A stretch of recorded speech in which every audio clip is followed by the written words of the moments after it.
Hello everyone. Welcome to Sleepy Crimes Hub. I'm here with you tonight to help you relax and slowly fall asleep.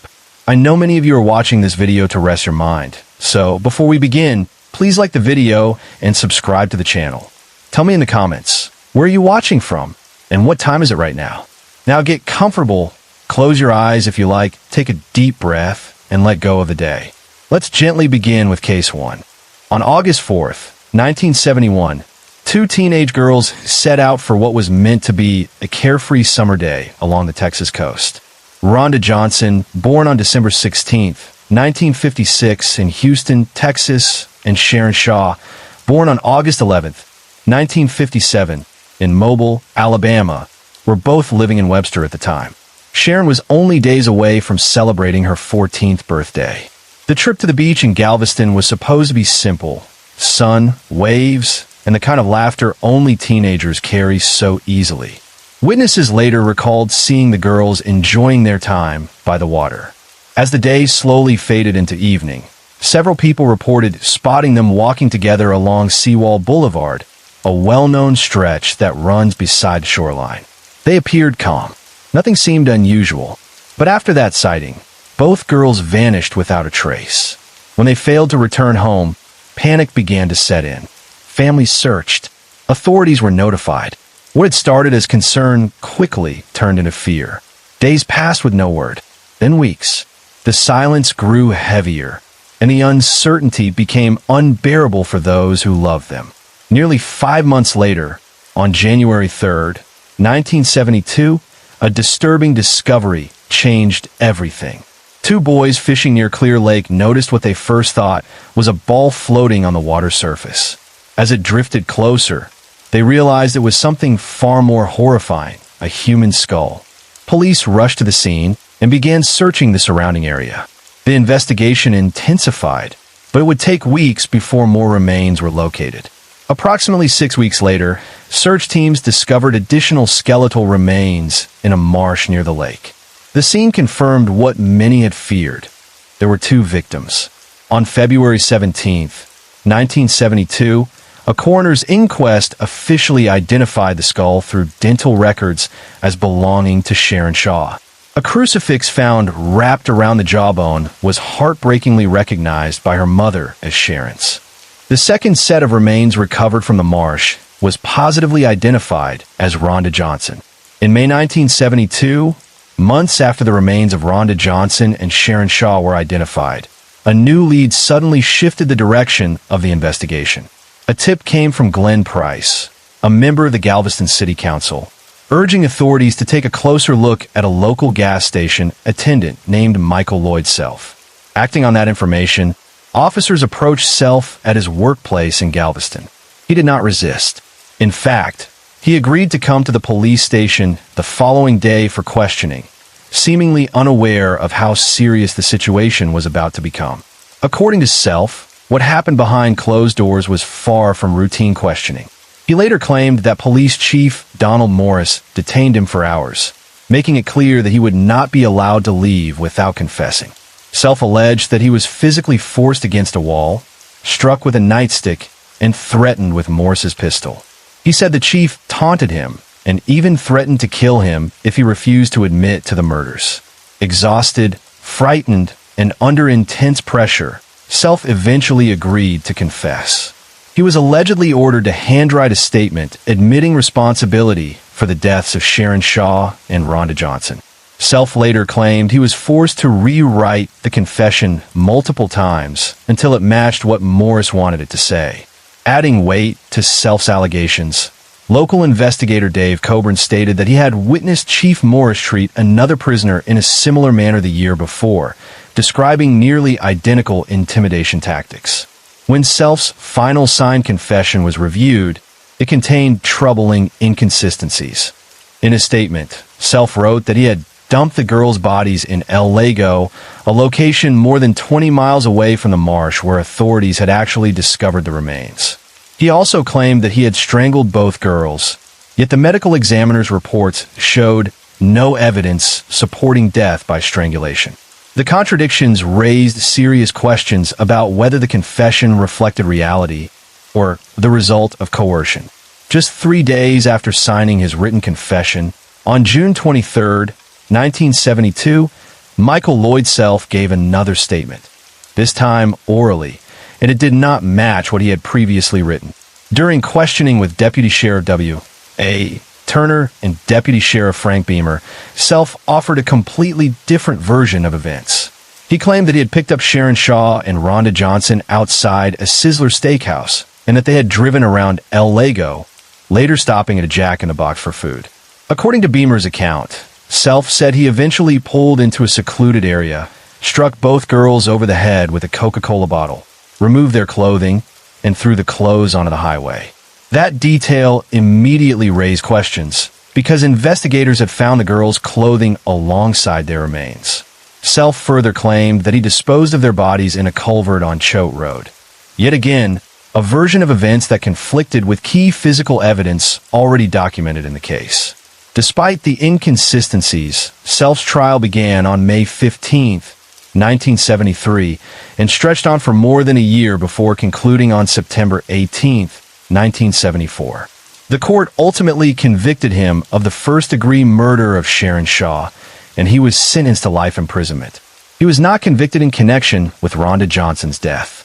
An appeal filed on October 9, 1974, was denied, leaving the conviction in place. In a dramatic twist, events took another unexpected turn 3 years later.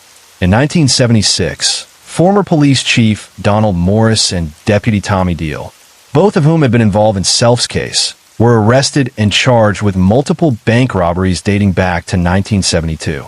Morris was later sentenced to 55 years in prison, while Deal received a 30-year sentence. The arrest cast a long shadow over the integrity of earlier investigations connected to them. Throughout his time in prison, Self was denied parole repeatedly. He continued to file appeals, maintaining that his confession had been forced. In a written petition dated September 22, 1992, he again referenced coercion, arguing that the statements used against him had not been given freely, but had come under pressure and intimidation during interrogation. As the legal battle continued, a federal district court later reviewed Michael Lloyd Self's claims. The court acknowledged that state courts had twice ruled that no force or threats were used to obtain his June 9, 1972 confession. However, despite those earlier rulings, the district court reached a different conclusion. It determined that the confession had not been freely given, even though Miranda warnings had been administered. The court suggested that its view was shaped by earlier legal concerns regarding the circumstances of Self's arrest and by differing credibility judgments than those made during the original state trial. The state trial judge had personally observed the witnesses, listened to conflicting testimony, and made determinations based on demeanor and consistency. Still, the debate over whether Self's words were voluntary or the result of pressure continued to divide opinions within the courts. On March 22, 1993, the Supreme Court of the United States declined to grant Self a new trial, effectively exhausting his appeals. After more than 2 decades behind bars, Self remained in prison. In 2000, he died from cancer while still serving his life sentence. Years later, questions about the case resurfaced. In 2011, the Houston Chronicle published an in-depth article examining the controversy surrounding Self's conviction. His attorneys publicly stated their belief that he had been wrongly accused and coerced into signing a false confession. The article also revealed that 2 investigators, a police officer from Galveston and a former prosecutor from Houston and Harris County, shared the opinion that Self may have been wrongfully convicted. The case grew even more complicated when another confession surfaced years earlier. On April 2, 1980, a man walked into a police department in Taylor Lake Village and claimed responsibility for the murders of Sharon Shaw and Rhonda Johnson. During questioning, he allegedly described tying the girls with electrical cord, a detail that had never been released publicly and had never appeared in Michael Self's statements. Despite this unsettling claim, authorities eventually dismissed the man's confession, reportedly concluding that he was suffering from psychosis. Even though he lived close to one of the victims and mentioned information not widely known, investigators did not pursue charges against him. Case 2 on August 5th, 1964. Dawn Rita Olenek was born, a little girl who, like so many others, began life surrounded by ordinary hopes and quiet dreams. She grew up in Bohemia, living the kind of teenage years filled with change, emotion, and uncertainty. By the summer of 1982, Dawn was 17 years old. Somewhere during those warm July days, her life took a tragic turn that no one around her could have fully understood at the time. She disappeared from the rhythm of everyday life, and within days, she would become known not by her name, but by a title that carried both mystery and sorrow: Princess Doe. On the morning of July 15th, 1982, the stillness of Cedar Ridge Cemetery in Blairstown Township was broken by a discovery that would haunt the small community for decades. George Keyes, a gravedigger who had likely walked those grounds countless times before, made his way toward the rear of the cemetery near a steep embankment that sloped down toward a narrow creek. What he saw that morning was not something anyone could prepare for. Lying on her back, just beyond the incline, was the body of a teenage girl. She had been left exposed to the elements, alone among gravestones and trees. The violence inflicted upon her was devastating. Her face had been bludgeoned so severely with an unknown object that it was described as being beyond recognition. The damage erased the very features that would normally allow someone to say, "I know her." Investigators struggled to reconstruct even the most basic identifying details. Due to significant decomposition, her eye color could not be determined, and the passage of time had already begun to steal away additional clues. She carried no identification. There was nothing immediate to explain who she was, where she had come from, or why she had ended up in a cemetery miles away from her home state. As authorities processed the scene, it became painfully clear that this was not only a homicide, but one that would be extraordinarily difficult to solve. With no name attached to her remains, she entered official records as an unidentified victim. In fact, she became the first unidentified decedent entered into the National Crime Information Center system, marking the beginning of a case that would stretch on for decades. For years, the public would know her only as Princess Doe, a symbolic name given to a young girl whose identity had been violently taken, leaving behind only questions and a grave in a quiet New Jersey cemetery. When authorities examined the body of Dawn Rita Olenek, the details told a fragmented and haunting story of her final moments. She was found wearing a red, short-sleeved shirt with a peasant-style skirt draped over her legs. There were no undergarments present, yet investigators could not determine with certainty whether sexual assault had occurred, largely due to the advanced state of decomposition.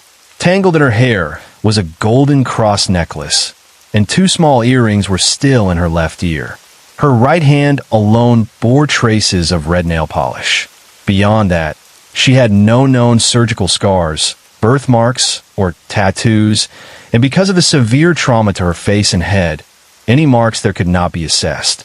Her front 2 teeth appeared slightly darker than the rest, and her appendix and tonsils remained intact, offering subtle clues to her identity and health. Forensic anthropologists estimated that she was likely between 14 and 18 years old at the time of her death and confirmed that she had never been pregnant or given birth. Toxicology tests failed to reveal the presence of drugs, although the results were not fully conclusive because of the time that had passed between her death and the discovery of her remains. It is believed that her body had been exposed to the elements for at least 2 to 3 days, if not longer, though the exact timeline was difficult to establish given the hot and humid conditions in the area during that summer. Examinations also revealed signs that the girl had struggled with her attacker. Trauma to her hands and arms suggested she had attempted to defend herself, fighting back against the violence that ultimately ended her life. Every detail, from her clothing to the injuries on her body, painted a chilling portrait of a young life violently cut short, leaving behind a case full of questions and a single, haunting figure known to the public as Princess Doe. For many years, the true identity of Princess Doe remained a mystery, and speculation ran rampant. At one point, she was believed to be Diane Genesty, a teenager from San Jose who had disappeared on July 30th, 1979. The theory gained traction among several law enforcement officials in New Jersey, who even held a press conference publicly announcing Diane Dye as Princess Doe. The claim sparked media attention and gave the public a false sense of resolution. Despite the announcement, skepticism persisted. Lieutenant Eric Krantz, the original lead investigator on the Princess Doe case, firmly maintained that Diane Dye did not match the profile of the unidentified girl found in Cedar Ridge Cemetery. His concerns were echoed by Diane Dye's family and investigators in California, who were particularly upset by what they consider to be overzealous and premature claims from New Jersey authorities. The confusion only deepened the frustration of those who had lost Diane and those invested in solving the mystery of Princess Doe. It wasn't until 2003 that a definitive answer came. DNA from Princess Doe was compared with a sample from Diane Dye's mother, Patricia Dye, and it was conclusively determined that the two were not the same person. Years of speculation and public assumption were finally put to rest, confirming that Princess Doe's identity had yet to be revealed and leaving the decades-long mystery still unresolved. In 1999, a new lead emerged in the decades-old Princess Doe case, pointing toward Arthur and Donna Kinlaw as potential suspects in her murder. The investigation began when Donna Kinlaw was arrested in California for attempting to commit welfare fraud under the name Elena, a name that authorities traced back to a woman from Long Island. When questioned by police, Donna unexpectedly began revealing chilling details about violent crimes. She spoke about the murder of a woman she referred to as Linda, providing information that implicated both her and Arthur Kinlaw in the crime. Her testimony became a pivotal piece of evidence. Donna described not only the murder of Linda, but also offered disturbing insights into two additional killings carried out by Arthur Kinlaw, involving female victims who remain unidentified to this day. Her cooperation helped law enforcement build a case that eventually led to the Kinlaws' arrests. Donna also disclosed that Arthur had previously killed another woman, a sex worker, earlier in 1982, offering a glimpse into a pattern of lethal violence that may have included Princess Doe. These revelations brought the investigation into a dark new chapter, linking long unsolved murders and providing investigators with critical leads in the ongoing search for justice. Donna Kinlaw told police that she had been with her husband, Arthur Kinlaw, in the cemetery and witnessed him commit the murder. According to another report, she claimed that in July 1982, Arthur had brought a teenage girl home, left the house, and returned without her. He later disposed of his clothing and thoroughly cleaned his vehicle, and then threatened Donna, warning that if she did not go to work, he would take her life, as he had done to the girl he brought home. Despite these statements, a lack of corroborating evidence meant that Arthur Kinlaw was not immediately charged in connection with the case. Lieutenant Stephen Spears, who worked on the investigation with the Warren County Prosecutor's Office and is now retired, noted that while Kinlaw claimed responsibility for her death, there was no physical evidence to confirm the confession. Spears also highlighted the difficulty of linking Princess Doe to Arthur without knowing her identity, explaining that there was no way to place her in a location where he could have been at the same time. He further expressed skepticism about the Kinlaw statements, pointing out that neither Arthur nor Donna could provide a name for the girl, despite claiming to have been with her for a period. Still, Spears believed that the victim was likely from Long Island. A forensic artist interviewed Donna and produced a sketch of the girl she said she had met, which closely resembled the most recent composite images of Princess Doe. Arthur Kinlaw remains incarcerated for 2 counts of second-degree murder, and over the years, several other suspects have also been reconsidered in connection with the case. Following the identification of Princess Doe in 2022 as Dawn Olenek, Arthur Kinlaw was once again considered a suspect and was later charged with her murder. After seeing photographs of the girl's clothing published in a newspaper, a witness named Amory Latimer came forward with a crucial observation. She recalled seeing a teenage girl wearing the same red shirt and peasant-style skirt as Princess Doe while purchasing cigarettes on July 13, 1982, just 2 days before the body was discovered. Latimer explained that she had been shopping with her daughter at a supermarket located across from Cedar Ridge Cemetery when she noticed the girl and was able to describe her distinctive clothing in detail. Investigators traced the shirt and skirt to a manufacturer in the Midwestern United States, although the brand labels were missing, making it difficult to narrow down where they had been sold. After viewing photos, 3 additional people reported that they had purchased similar outfits at a store on Long Island, though it remained unclear whether the store exclusively sold these items locally or in other regions as well. In 2012, a new composite image of the victim was released, prompting fresh tips from around the country because it resembled several missing girls. Years later, in November 2020, her body was exhumed with the help of a grant, allowing forensic experts to extract DNA and apply genetic genealogy techniques in the hope of finally uncovering her identity. One theory that emerged over the years suggested that Princess Doe might have been a runaway, possibly living under false names while working at a hotel in Ocean City.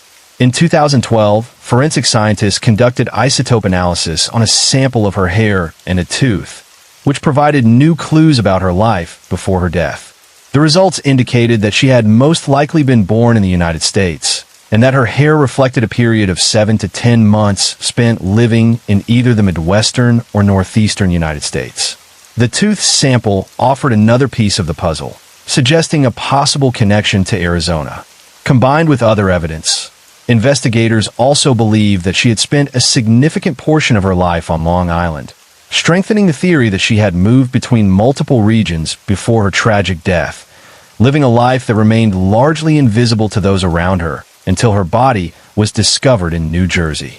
After the case gained widespread attention in the print media in 1982, Lieutenant Eric Krantz, the original lead investigator from the Blairstown Police Department, was contacted by HBO, which wanted to feature the Princess Doe case in an upcoming documentary titled Missing. Krantz agreed, and over the course of several weeks, HBO filmed segments following him as he pursued leads, capturing the painstaking work of investigation in real time. The documentary was remarkable for including actual footage of the recovery of Princess Doe's body, as well as scenes from her 1983 funeral, offering an unprecedented and emotional glimpse into the case. The documentary also explored other missing persons cases, including that of Johnny Gosch, highlighting the broader issue of vanished children and unidentified victims. Early in the investigation, Krantz had coined the name Princess Doe and successfully generated extensive media coverage to bring public attention to the mystery. The case also became a landmark for law enforcement, serving as the first unidentified decedent entered into the National Crime Information Center under the direction of the FBI, setting a precedent for recording and tracking unidentified crime victims nationwide. Over the decades, Princess Doe continued to capture public and media interest. In 2012, her story was featured on America's Most Wanted in hopes of generating new leads, and the most recent facial reconstruction of the victim was broadcast on CNN, bringing renewed attention to the cold case. Dawn Olenek, long known as Princess Doe, was finally laid to rest on January 22, 1983, more than 5 months after her discovery. Funds donated by members of the public were used to provide her coffin and headstone, which bore the poignant inscription, Princess Doe, missing from home, dead among strangers, remembered by all. On July 15, 2012, a memorial service was held at the top of the ravine where her body had been found to mark the 30th anniversary of her discovery. Over 100 local residents attended, along with journalists and camera crews, while her clothing and facial reconstructions were displayed for the public. Later, on October 12, 2014, she was honored once again at a missing persons rally in the area, keeping her memory alive and reminding the community of the young life that had been tragically lost. In May 2021, a major breakthrough began when investigators were contacted by the National Center for Missing and Exploited Children, who were collaborating with Astrea Forensics to obtain DNA markers from the degraded samples of Princess Doe's remains, made possible through a grant. By June 18, 2021, Astrea Forensics had agreed to extract DNA and construct a genetic profile, and on February 10, 2022, they confirmed the creation of a DNA data file. These results were forwarded to consulting genealogists from Innovative Forensics Investigations, led by managing officer Jennifer Moore, who offered to perform unlimited genealogical research free of charge. On February 22, 2022, investigators were informed that a potential match had been identified. They traveled to West Babylon, where they met Robert Olenek Jr., the victim's brother, and also collected a DNA sample from her sister. Using mitochondrial DNA analysis, mitotyping technology helped build a profile, while the Union County Prosecutor's Office Forensic Laboratory assisted by creating a STR DNA profile. Both profiles were then sent to the University of North Texas Center for Human Identification for final verification. On April 29, 2022, the center confirmed that Princess Doe was in fact Dawn Rita Olenek, and this identification was formally announced on July 15, 2022, marking the 40th anniversary of the day her body was discovered. Before her disappearance, Dawn had lived in Bohemia with her mother and sister following her parents' divorce. Her brother, Robert Olenek Jr., stated that she had left home around June 24, 1982, at her mother's request and was never seen or heard from again. Subsequent investigation, combined with witness statements and Arthur Kinlaw's own confession, led to Kinlaw being charged with one count of homicide in connection with her death. It is believed that Olenek resisted his demands to enter prostitution, and Kinlaw drove her to Blairstown, where she was ultimately murdered in Cedar Ridge Cemetery.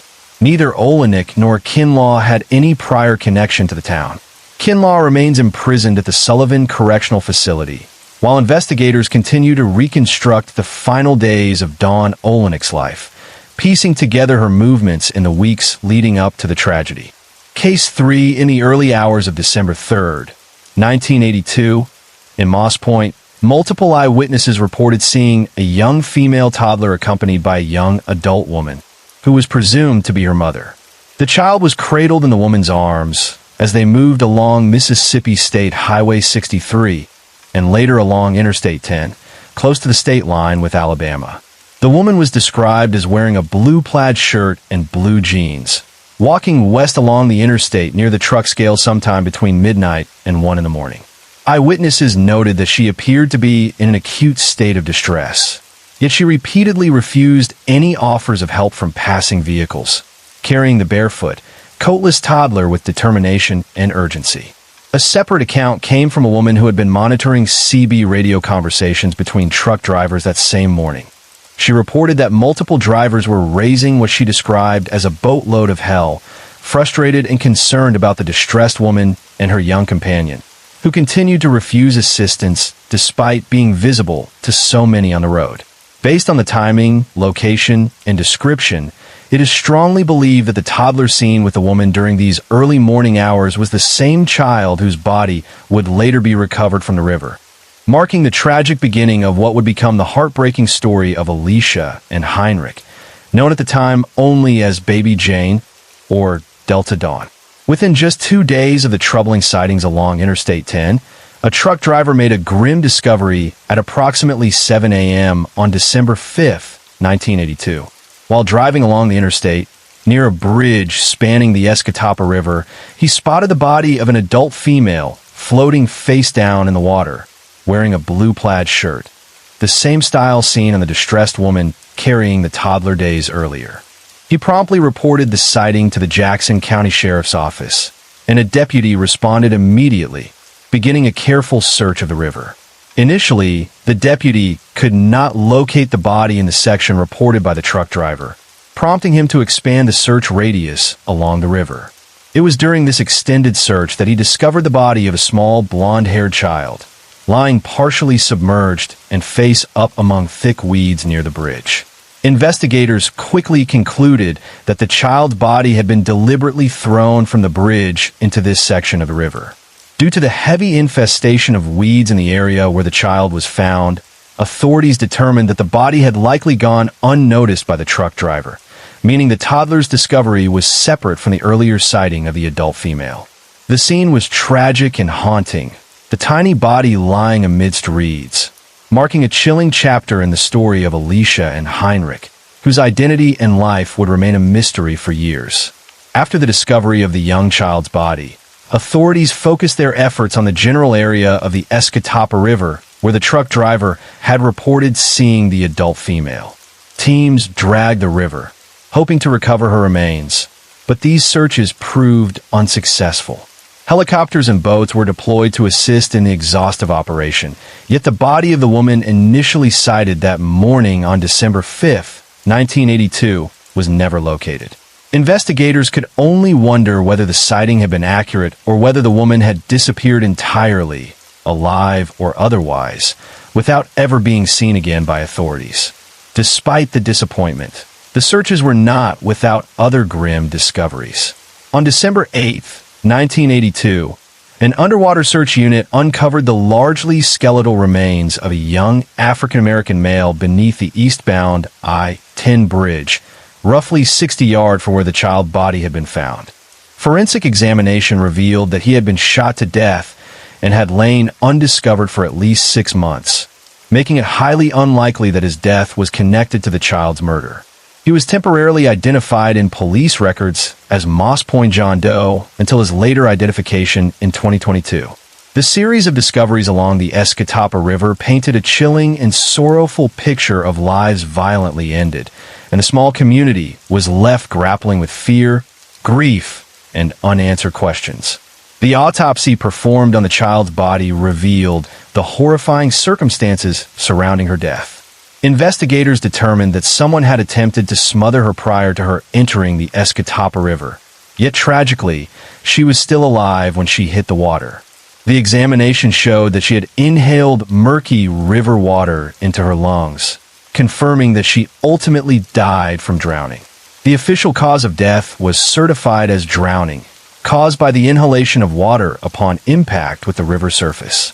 Forensic experts concluded that she had been deliberately deposited into the river from the eastbound I-10 bridge, likely by the same distressed woman who had been seen carrying her 2 days earlier. It is believed that the woman may have assumed the child had already died from the attempted smothering, prompting her to leave the toddler in the river. Each detail painted a chilling picture of the child's final moments, highlighting the profound cruelty and despair that surrounded her short life. In life, Delta Dawn had been a healthy and vibrant toddler, her age estimated to be between 18 months and 2 years old, based on the presence of 12 erupted milk teeth. She was a Caucasian child with curly strawberry blonde hair, and many who later saw photographs described her as remarkably beautiful, a small life full of potential tragically cut short. At the time of her discovery, her body had been in the Escatapa River for roughly 36 to 48 hours, causing her eyes to cloud so significantly that determining their precise color was nearly impossible, though they were believed to have been blue or brown. Despite this damage, her facial features were still recognizable, a haunting reminder of the child she had been. She was approximately 2 feet 6 inches tall, weighed around 25 pounds, and showed no signs of malnutrition, indicating she had been well cared for prior to the tragic events leading to her death. On the day she was found, she was dressed in a pink and white checkered cradle togs dress adorned with 3 small flowers on the front, along with a diaper, a delicate outfit that made her small frame all the more poignant in the eyes of those who discovered her. The funeral of the then unidentified child, who would later be known to the public as both Delta Dawn and Baby Jane, became a community effort fueled by compassion and grief. Deputy Virgil Moore and his wife, Mary Ann, spearheaded a fundraising and donation campaign through local businesses and funeral homes to ensure the child received a proper Christian burial. Mary Ann Moore, shocked at the thought of the child being buried simply as a Jane Doe, coined the name Baby Jane, giving her an identity that, though temporary, provided a measure of dignity. The funeral was held at the Bethel Assembly Church, and Delta Dawn was laid to rest in the Jackson County Cemetery beneath a flat granite marker with a ceramic vase. Around 200 people attended the hour-long service, with 4 police officers serving as pallbearers, and the entire event was made possible through donations from local businesses and their employees. The grave bore the inscriptions Baby Jane and Known Only to God, a solemn reminder of a life lost too soon. Decades later, on the 25th anniversary of Delta Dawn's funeral, A memorial service was organized at the Bethel Assembly Church to honor her memory. Two Alabama women, Marjorie Brinker and Lynn Roos, arranged the service, expressing their enduring disbelief and sorrow at the thought of a child being thrown into the river in such a cruel manner. The memorial served as a poignant tribute, drawing the community together to remember the child who had been stolen from life, and to reflect on the lasting impact of her story on those who had cared enough to ensure she was not forgotten. Extensive searches were conducted in the days following the discovery of the child's body, focusing on locating the adult female who had been reported floating face down in the Escatawpa River on December 5, 1982. Investigators also attempted to identify and find the distressed woman seen walking along Interstate 10 carrying the barefooted toddler on December 3rd, in case the body cited by the truck driver did not belong to her. Despite exhaustive efforts, which included drag searches, interviews, and media appeals, no trace of the woman was ever found, leaving a haunting mystery surrounding her fate. Over the years, several scenarios have been theorized regarding the child's death, with the prevailing contemporary theory suggesting that the woman seen with the toddler may have been her mother, who either accidentally or intentionally caused the child's death before taking her own life. This theory, while never confirmed, has been central to understanding the tragic circumstances surrounding Delta Dawn's brief life. The discovery of Delta Dawn captured national attention, with newspapers across the country publishing stories about the toddler and the mysterious sightings along Interstate 10 just 2 days prior to her body being found. Many of these stories included contemporary forensic facial reconstructions, offering the public a glimpse of what the child may have looked like in life, though initial efforts to identify her through these reconstructions were unsuccessful. In one report, a woman contacted sheriff's deputies claiming she had given away her child to a group of men, which investigators initially considered as a potential lead. However, it was quickly determined that the child in question was male, allowing authorities to rule out the report as unrelated to Delta Dawn's case. These events highlighted the challenges faced by investigators in piecing together the identity and story of a young life so tragically lost, while also showing the community's deep concern and engagement in trying to bring closure to a mysterious and heartbreaking crime. In 2009, investigators took the significant step of exhuming the body of Delta Dawn to obtain a DNA sample, with the goal of entering her genetic profile into the National Missing and Unidentified Persons System, as well as the National Center for Missing and Exploited Children databases. These measures were intended to allow comparisons with unsolved murders and missing person reports from across the country, in the hope of finally uncovering her identity or locating relatives. At that time, no DNA match was found for Delta Dawn or for the woman believed to have been accompanying her, leaving her story shrouded in mystery. As forensic technology advanced over the years, multiple facial reconstructions of the child were produced, reflecting ongoing efforts to visualize the life that had been so tragically lost. The National Center for Missing and Exploited Children released 2 illustrations depicting potential likenesses of Delta Dawn as she may have appeared in life, while other forensic artists created additional renderings, all striving to put a recognizable face to a name that had long been unknown.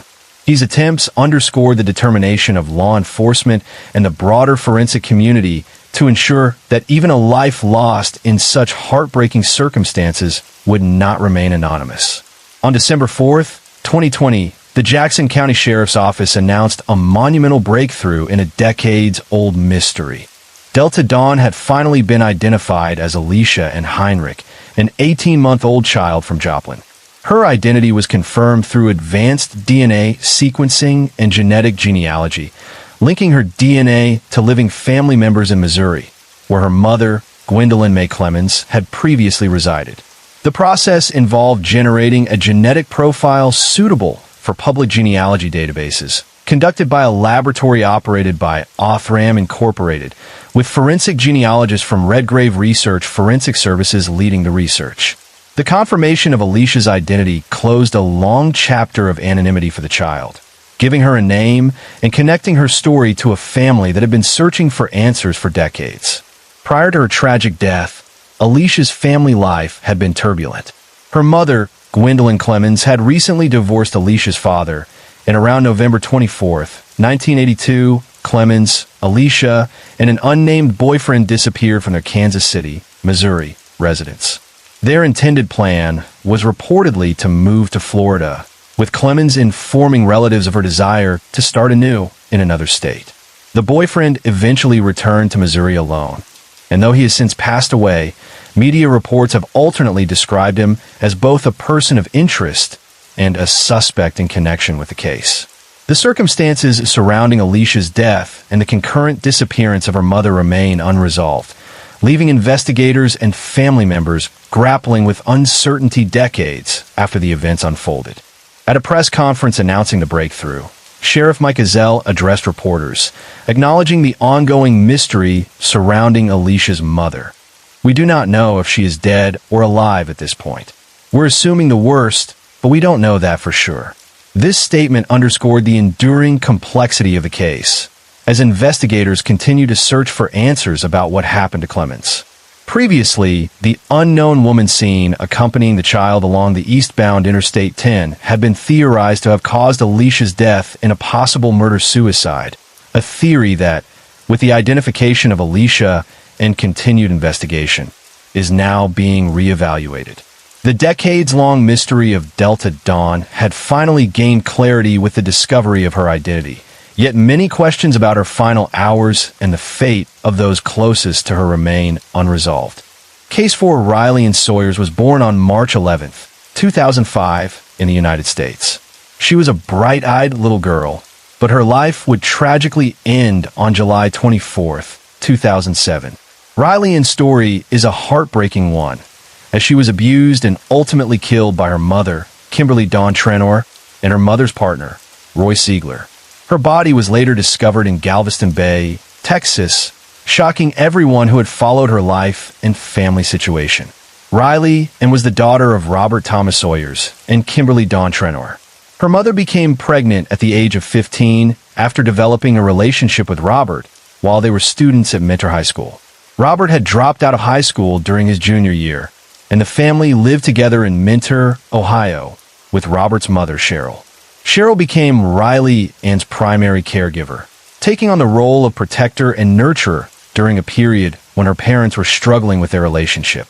Over time, Riley's parents grew apart, though they continued to live under the same roof, creating a tense environment where the little girl often witnessed conflict and separation. Robert eventually began dating a woman named Catherine Priester, whom he later married. By October 2006, he had left the home, citing physical abuse and having filed a domestic violence charge against Trenor. In May 2007, Riley and her mother moved to Spring, Texas, where Trenor later married Royce Clyde Ziegler Jr. on June 1, 2007. Trenor had met Ziegler online through the game World of Warcraft, which Robert had introduced her to, and she spent a great deal of time playing the game. Ziegler quickly became involved in Riley's life, and his ideas about discipline soon turned violent. He believed that Riley needed to be taught to say sir and ma'am to adults, and always use polite expressions like please and thank you. Ziegler considered corporal punishment to be the best method for instilling obedience, and when he felt Trenor was not enforcing this discipline properly, he took it upon himself to punish the child. Those who knew Ziegler described a troubling history of abuse in his own upbringing. His former stepmother explained that his father had used harsh and violent methods to raise his children, often bordering on abuse. Other ex-wives of Ziegler also shared accounts of mistreatment in their relationships with him, highlighting a pattern of behavior that mirrored the abuse Riley suffered. This combination of factors, Trenor's negligence, Ziegler's violent discipline, and the shadow of abuse from Ziegler's own family, ultimately culminated in the tragic death of Riley and Sawyers, leaving a chilling story of a young life stolen too soon. In a videotaped confession and a signed affidavit, Kimberly Dawn Trenor admitted the horrifying events of July 24, 2007. She revealed that she and Royce Ziegler had beaten Riley with 2 leather belts and held her head underwater in the bathtub. Trenor went on to describe how Ziegler picked Riley up by her hair and threw her across the room, causing her head to slam against the tile floor. The little girl had been so severely injured that she was unable to stand when ordered to, with Trenor stating she didn't have control of her legs. During the abuse, Riley had tried to soften the violence by saying, "I love you," to her mother, a desperate attempt to reach through the cruelty of that night. Trenor claimed that the death was accidental, describing it as a case of discipline that went too far, but the details of the beating painted a much darker picture. After realizing Riley was dead, Trenor and Ziegler went to Walmart to buy a sterilite plastic storage container. They wrapped Riley's body in garbage bags and forced it into the container, storing it in a shed for about 2 months. Eventually, they transported the container by vehicle and dumped it into Galveston Bay from a bridge near the Galveston Causeway, attempting to hide the evidence of their crime. To further conceal the murder, Trenor forged legal documents falsely claiming that Riley had been removed from their custody due to alleged sexual abuse, stating that Ziegler had forced her to create these documents. Riley's body was discovered in Galveston Bay by a fisherman on October 29, 2007. The coroner's examination revealed 3 skull fractures, and investigators quickly treated the case as a homicide. The injuries were so severe that experts described the force as similar to falling from a rooftop. Because the body was badly decomposed and unrecognizable, authorities brought in forensic artist Lois Gibson to create a sketch estimating what the child might have looked like in life. This reconstruction was released to the public, and the unidentified remains were given the nickname Baby Grace. National efforts were launched to identify the young girl, and the sketch played a crucial role. Eventually, Riley's paternal grandmother, Cheryl, came across the image online and realized it resembled her granddaughter. She immediately contacted authorities, which led to DNA testing that confirmed the remains were indeed Riley's. This breakthrough connected the horrifying events of that summer with the body discovered in the bay, confirming the worst fears of her family and law enforcement. Shortly before Thanksgiving in 2007, Royce Ziegler attempted to take his own life by overdosing on blood pressure medication and prescribed antidepressants. He left a note claiming, "My wife is innocent of the sins I committed," attempting to take responsibility for the crime. However, during his trial, Ziegler later changed his story, asserting that he had been in another room of the house when Riley died and therefore could not have been involved in her death, a claim that would become central to the courtroom drama that followed. Following their arrests, Kimberly Dawn Trenor and Royce Ziegler were each held on separate bonds of $350,000. They were initially charged with injury to a child and tampering with evidence, marking the beginning of the legal battle that would follow. Trenor's trial was delayed because she became pregnant, and it was postponed until after she gave birth in January 2009. Over time, both Trenor and Ziegler eventually took responsibility for Riley's death, leading to their convictions. Trenor was convicted of capital murder on February 2, 2009, and the jury reached a verdict in just 90 minutes. She was sentenced to life in prison without the possibility of parole and is currently incarcerated in the Mountain View Unit in Gatesville, Texas. Ziegler, charged with capital murder and evidence tampering, was convicted on November 6, 2009. Because the state did not pursue the death penalty, his life sentence without parole was automatic. The jury deliberated for 4 hours and 30 minutes before reaching the verdict, and Ziegler is serving his sentence in the Wallace Pack unit near Navasota, Texas. On January 14, 2008, Riley's cremated remains were returned to her family in Ohio after a Texas judge ruled that the evidence collected during the autopsy was sufficient for trial. Friends and community members, including Cheryl Sawyer's employer, raised funds to cover the child's funeral. A ceremony was held, and Riley was laid to rest at the Mentor Municipal Cemetery. The tragedy resonated far beyond Ohio, with memorial services reportedly held in as many as 20 countries to honor the young girl's memory. In March 2008, the Hitchcock City Commission in Texas paid tribute by naming Riley's Island in her honor, ensuring that her name would not be forgotten and that the story of her life, though tragically short, would continue to be remembered. Case 5. Joseph Augustus Sorelli, born on January 13, 1953, became known for decades as the boy in the box, or America's unknown child. In February 1957, his tragic story began to unfold when his body was discovered. On February 25, 1957, a young man checking his rabbit traps stumbled upon something alarming in the woods off Susquehanna Road, in the Fox Chase neighborhood of Philadelphia. Fearing that the police might confiscate his traps, he chose not to report the discovery. A few days later, a college student noticed a rabbit running into the underbrush and stopped his car to investigate, aware that traps were set in the area. That is when he found the small body, also initially hesitant to involve the authorities, but eventually reporting it the following day after hearing about the disappearance of Mary Jane Barker.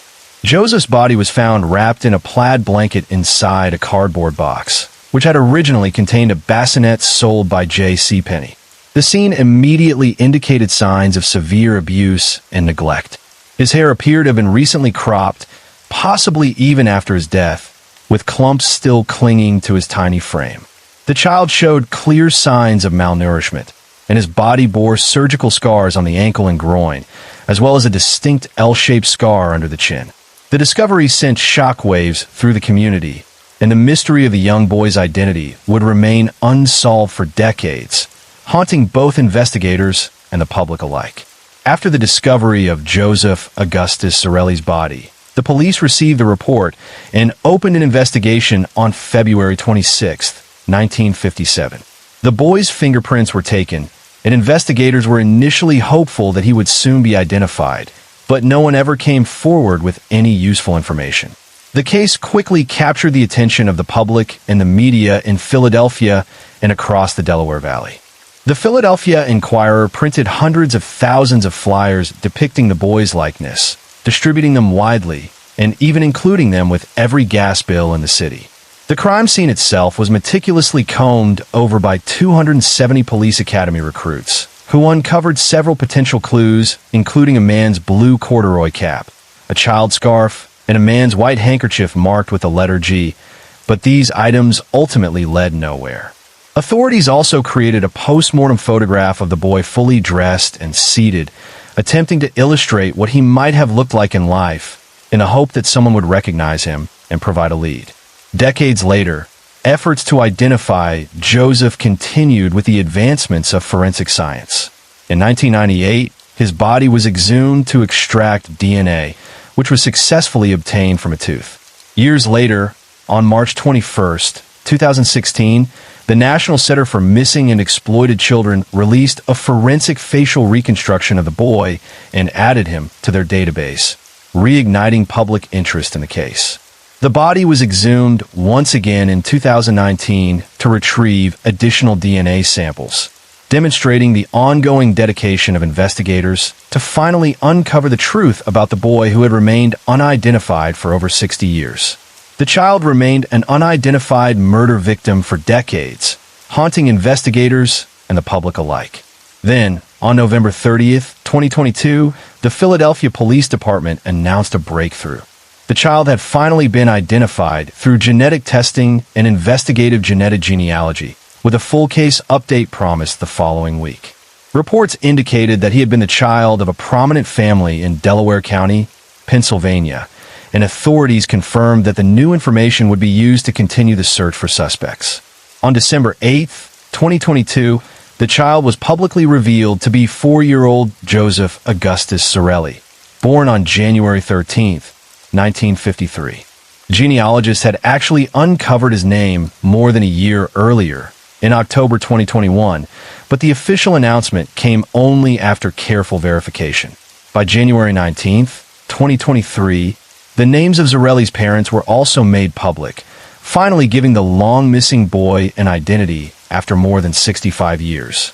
Investigators were able to make this identification after a cousin uploaded DNA to a public database. This led authorities to encourage the cousin's mother, a first cousin of Joseph, to submit a genetic profile to GMatch. Once she did, investigators were able to trace and confirm the child's parents. A court order was then obtained for Joseph's birth certificate, revealing his full name and his parents' identities, all of which were subsequently verified through DNA. This extraordinary use of modern genetic genealogy finally solved the decades-long mystery of the boy, once known only as the boy in the box, restoring his name and allowing his story to be told with the dignity and recognition it had long been denied. One of the enduring theories in the case concerned a foster home located just a short distance from where Joseph Augustus Zarelli's body was found. In 1960, Remington Bristow, an employee of the medical examiner's office who devoted much of his life to the case until his death in 1993, consulted a psychic in New Jersey. The psychic claimed she could provide guidance, and when she was brought to the site where the boy's body had been discovered, she led Bristow directly to a nearby foster home. Bristow attended an estate sale at the home and noticed items that seemed eerily familiar. A bassinet resembling the one sold at J.C. Penney and blankets hanging on a clothesline that matched the plaid in which the boy had been wrapped. From these observations, Bristow theorized that the boy might have been the son of the stepdaughter of the man who ran the foster home, and that the child's body had been disposed of to hide the stepdaughter's status as an unwed mother.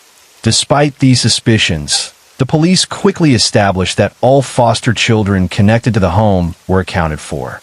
A thorough re-examination of the family and the home by investigators confirmed that they were unlikely to have been involved in the boy's death.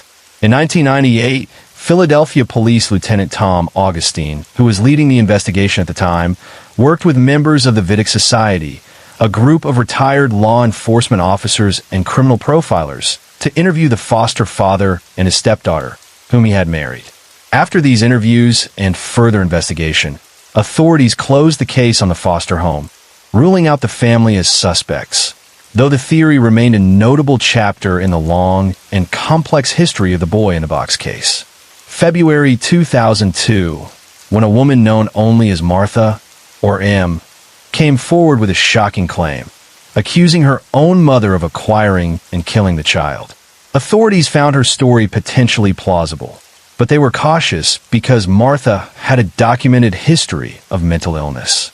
She stated that her mother and father had purchased a boy named Jonathan, whom she claimed was the boy in the box, later confirmed to be Joseph Augustus Zarelli, from his birth parents in the summer of 1954. According to her account, the child was beaten to death, and his body was left abandoned inside a box outside of town. Despite the chilling nature of her allegations, police were unable to verify any part of her story. Neighbors who had lived near Martha's home during the time she described denied that a young boy had ever been there and dismissed her claims as implausible, labeling them as ridiculous. Forensic artist Frank Bender developed a striking theory that the boy in the box may have been raised as a girl. His observation was based on the child's hastily cut hair, which appeared unprofessional, and the appearance of styled eyebrows, suggesting that someone may have attempted to present the boy with a more feminine appearance. In 2008, Bender released a sketch of the unidentified child with long hair, reflecting the strands found on the body, offering a new perspective for investigators and the public as they tried to imagine what the boy might have looked like in life. Years later, in 2016, two writers, Jim Hoffman from Los Angeles and Louis Romano from New Jersey, believed they had identified a potential lead connecting the child to a family in Memphis, Tennessee. The lead was originally discovered by a man from Philadelphia, who introduced Romano and Hoffman to each other. They developed the case and presented it to the Philadelphia Police Department and the Vidic Society in early 2013. By December of that year, Romano became actively involved in helping obtain DNA from the Memphis family member, which was collected in January 2014 and sent to the Philadelphia authorities.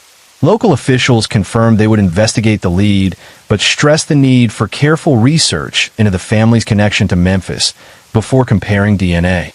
In December 2017, Homicide Sergeant Bob Colmier confirmed that the DNA from the Memphis man had been compared to the boy in the box, and no connection was found, closing that particular lead while leaving the search for the boy's true identity ongoing. At a press conference in December 2022, Philadelphia Police Commissioner Outlaw emphasized that Joseph's death remained an active homicide investigation and that law enforcement still needed the public's help in uncovering more information. Authorities revealed that both of Joseph's biological parents were deceased, though he had living half-siblings. During the same conference, law enforcement shared that Joseph had lived in the area near 61st and Market Streets. Captain Jason Smith, head of the Philadelphia Police Homicide Unit, acknowledged the uncertainty surrounding what neighbors might have known, stating the child did live past the age of 4 years old. So there would have been somebody out there that would have seen this child, perhaps another family member that hasn't stepped forward, possibly a neighbor that remembers seeing that child and remembers whatever was occurring at that particular household. In January 2023, WCU News in Philadelphia reported that Joseph was born to a couple living at 64th and Callow Hill, though the report noted it was unclear if he had lived there long enough for anyone to notice him. Later that month, the Philadelphia Inquirer identified his biological parents as Augustus John Zarelli, known as Gus, and Mary Elizabeth Plunkett, also called Betsy. The couple had never been married and were not known to have been in a relationship, and both went on to marry other people after Joseph's birth. Abel, Joseph's mother, had previously placed a baby girl up for adoption, and her cousin speculated in a 2023 interview that the unwed mother may not have raised Joseph herself, possibly arranging for him to be placed elsewhere, which could explain why he had remained so hidden before his body was discovered. Case 16 Arnold Corll was born on December 24, 1939, in Fort Wayne, Indiana. He was the first child of Mary Emma Robison and Arnold Edwin Corll. His father was known to be strict and demanding, while his mother was deeply protective of both her sons. Their marriage was turbulent, filled with frequent arguments, and eventually ended in divorce in 1946 after the birth of their younger son, Stanley Wayne. After the separation, Mary sold their family home and moved with her sons to a trailer in Memphis, Tennessee.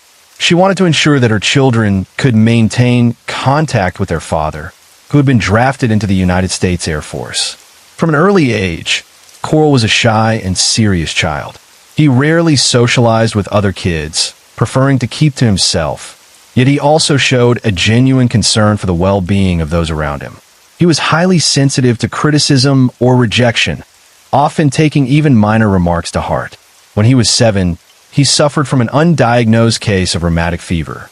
It wasn't until 1950 that doctors discovered he had a heart murmur. Following this diagnosis, he was advised to avoid participating in physical education at school, which further set him apart from other children his age. In 1950, Corll's parents tried to make their marriage work again and remarried, moving to Pasadena, Texas, a suburb of Houston. But the reconciliation didn't last, and by 1953, they were divorced once more. Their mother kept custody of the 2 boys and briefly lived in a trailer on a rural farm, supporting the family through low-paying jobs. Despite the divorce, both sons maintained regular contact with their father, and the separation was reportedly amicable. After the second divorce, Corll's mother married a traveling clock salesman named Jake John West. The family relocated to the small town of Vidor, Texas, where Corll's half-sister, Joyce Janine, was born in 1955. His mother and stepfather started a small candy business out of their garage. From the very beginning, Corll worked tirelessly in the business while still attending school. He and his younger brother were responsible for operating the candy machines and packing the products, which his stepfather sold on his route. These sales trips often took the family's candy into Houston, giving Corll a glimpse of life beyond his small town. Between 1954 and 1958, Corll attended Vidor High School. He was seen as a well-behaved student and earned satisfactory grades, though he remained something of a loner. Occasionally, he dated girls, but for the most part, he kept to himself. His main passion during these years was the school's brass band, where he played the trombone, pouring much of his focus and energy into music rather than social activities. Corll graduated from Vidor High School in the summer of 1958. Soon after, the family moved to the northern outskirts of Houston to bring their candy business closer to the city, where most of their products were sold. They opened a new shop called Pecan Prince, named after the brand of their candy. In 1960, at his mother's request, Corll moved to Yoder Indiana, to live with his widowed grandmother. While there, he formed a close relationship with a local girl, but he later rejected a marriage proposal she made to him in 1962. Coral stayed in Indiana for nearly 2 years before returning to Houston in 1962 to assist with the family's candy business, which had by then relocated to Houston Heights. Eventually, he moved into an apartment above the shop, giving him more independence while still remaining involved in the business. In 1963, Coral's mother divorced her second husband, Jake John West, and opened a new candy business, naming it Coral Candy Company. Dean was appointed vice president of the firm, while his younger brother Stanley took the role of secretary-treasurer. That same year, a troubling incident arose when one of the teenage male employees at Coral Candy Company reported to Dean's mother that he had been subjected to sexual advances from Dean. Her response was to fire the teenager, brushing aside the warning without further investigation. On August 10, 1964, Coral was drafted into the United States Army and sent to Fort Polk, Louisiana, for basic training. Afterward, he was assigned to Fort Benning, Georgia, to train as a radio repairman, before finally being stationed at Fort Hood, Texas. Official records show that his service was without incident, but Coral reportedly hated military life. He applied for a hardship discharge, claiming he was needed to help with his family's candy business. The Army approved his request, and after 10 months of service, he received an honorable discharge on June 11, 1965. Coral was 24 at the time, and in the years following his military service, some of his close acquaintances noted changes in his behavior. He reportedly confided that it was during his time in the Army that he first recognized his homosexuality and experienced his first homosexual encounters. Others observed subtle differences in the way he interacted with teenage males after returning to Houston, leading them to suspect that his orientation had influenced his behavior. After his honorable discharge from the Army, Coral returned to Houston Heights and resumed his role as vice president of Coral Candy Company. Meanwhile, his former stepfather still owned the family's previous candy business, Pecan Prince, and the two companies competed fiercely for local customers. Coral, as he had done during his teenage years, threw himself into the business, putting in long hours to meet the growing demand for their products. By 1965, Coral Candy Company had moved into a bungalow on West 22nd Street, directly across from Helms Elementary School. Coral became known for giving free candy to neighborhood children, particularly teenage boys, earning nicknames like the Candy Man and the Pied Piper. The company ran with a small staff, and Coral was observed behaving flirtatiously toward several teenage male employees. He also installed a pool table at the back of the factory, creating a space where employees and local youths would gather in the evenings to play, listen to music, and hang out. In 1967, Coral became close to 12-year-old David Owen Brooks, a sixth-grade student who was among the neighborhood boys often given free candy. At first, Brooks was simply one of many teenagers who spent time around Coral, hanging out behind the candy factory and joining him on trips to South Texas beaches with other youths. Brooks later said that Coral was the first adult man who didn't criticize or make fun of his appearance, something that deeply affected him. Whenever Brooks mentioned needing money, Coral provided it without hesitation. Over time, Brooks began to see him as a father figure, someone who offered attention, approval, and financial support. Brooks came from a fractured home. His parents were divorced, his father living in Houston while his mother had moved to Beaumont, a city about 85 miles east. In 1970, at just 15 years old, Brooks dropped out of Waltrip High School and relocated to Beaumont to live with his mother. But Houston still pulled him back. Whenever he returned to visit his father, he would also seek out Dean Coral, who welcomed him into his apartment and allowed him to stay as long as he liked. Later that same year, Brooks moved back to Houston permanently. By his own later admission, Coral's apartment no longer felt like just a place to visit. It had become his second home, a space where he spent increasing amounts of time, further deepening the connection that had already begun to shape his life in ways he could not yet fully understand. By the time Brooks had dropped out of high school in 1970, major changes had already taken place in Coral's own family. After the collapse of her third marriage and the closure of Coral Candy Company in June 1968, his mother, Mary, moved with his half-sister Joyce to Manitou Springs, Colorado. Determined to start over, she opened yet another candy business there. Coral, however, chose to remain in Houston. Though mother and son stayed in contact through regular phone calls, she would never see him again. Shortly before the candy company shut down, Coral had secured a position as an electrician with Houston Lighting and Power Company, working there while still helping with the family business. His role involved testing electrical relay systems, a technical and responsible job that eventually led to a promotion to supervisor. He continued in that position until the day of his death, maintaining the outward appearance of a steady, dependable employee, living a routine life by day while a far darker reality unfolded beyond public view. Case 7, Andrea Bowman entered the world as Alexis Miranda Badger on June 23, 1974, in New Orleans. At only 9 months old, she was given up for adoption by her teenage biological mother, Kathy Turkanian, who was just 17 at the time. She was later adopted by Dennis and Brenda Bowman, a married couple from Hamilton, Michigan, and raised as their daughter. By late 1988, Andrea was a high school student who began showing visible signs of distress. She confided in school staff that she was frightened to return home. Alarmed by her statements, school officials contacted law enforcement. During questioning, Andrea accused her adoptive father of sexually abusing her. Authorities and a social worker became involved, and the allegations were brought directly to her parents.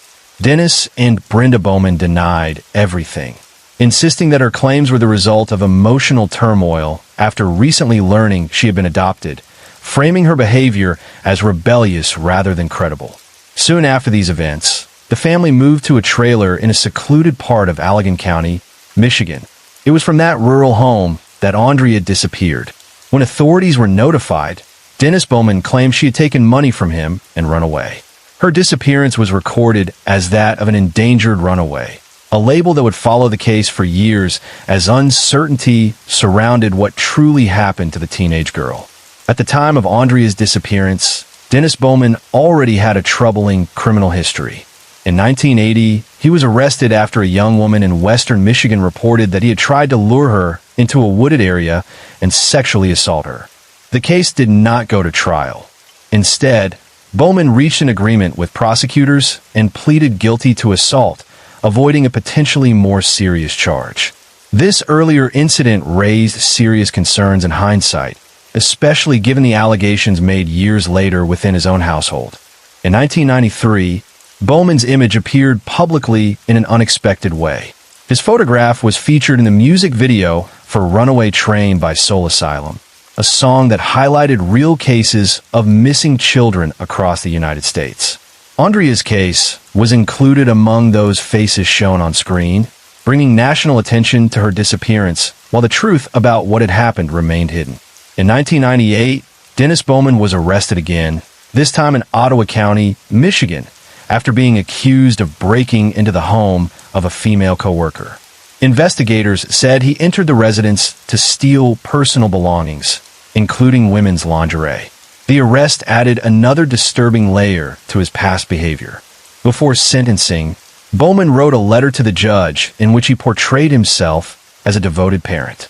In the letter, he mentioned his missing daughter, stating that he was the father of 2 daughters, one 25 and the other 11, and described parenthood as one of the most serious and meaningful responsibilities a person could have. In 1999, when unidentified remains were discovered in a cornfield in Wisconsin, investigators considered the possibility that the victim could be Andrea Bowman, partly because of facial similarities. The case drew attention and briefly reopened hope for answers. However, DNA testing conducted with assistance from her biological mother, Kathy Turkanian, confirmed that the remains did not belong to Andrea. The unidentified victim was later officially identified as Peggy Johnson, closing that lead, but leaving Andrea's true fate still unresolved at the time. In November 2019, Andrea's adoptive father, Dennis Bowman, was arrested in connection with the long unsolved murder of 25-year-old Kathleen Doyle, who had been killed on September 11, 1980, in Norfolk. The arrest came decades after the crime, reopening a case that had remained cold for nearly 40 years. At the time of Doyle's murder in 1980, Bowman had already been facing legal trouble in Michigan for attempting to assault another young woman. Court records later revealed that during those proceedings, he had missed approximately 2 weeks of hearings in September 1980. He told the court he was obligated to attend a 2-week drill as a member of the United States Navy Reserve. Investigators would later examine the timing of that absence more closely, as it overlapped with the period in which Kathleen Doyle was killed, raising serious questions about his movements during that time. In early February 2020, while jailed and awaiting trial for the 1980 murder of Kathleen Doyle, Dennis Bowman reportedly confessed to investigators that he had also killed his adopted daughter, Andrea Bowman. The admission marked a devastating turning point in a case that had lingered for decades.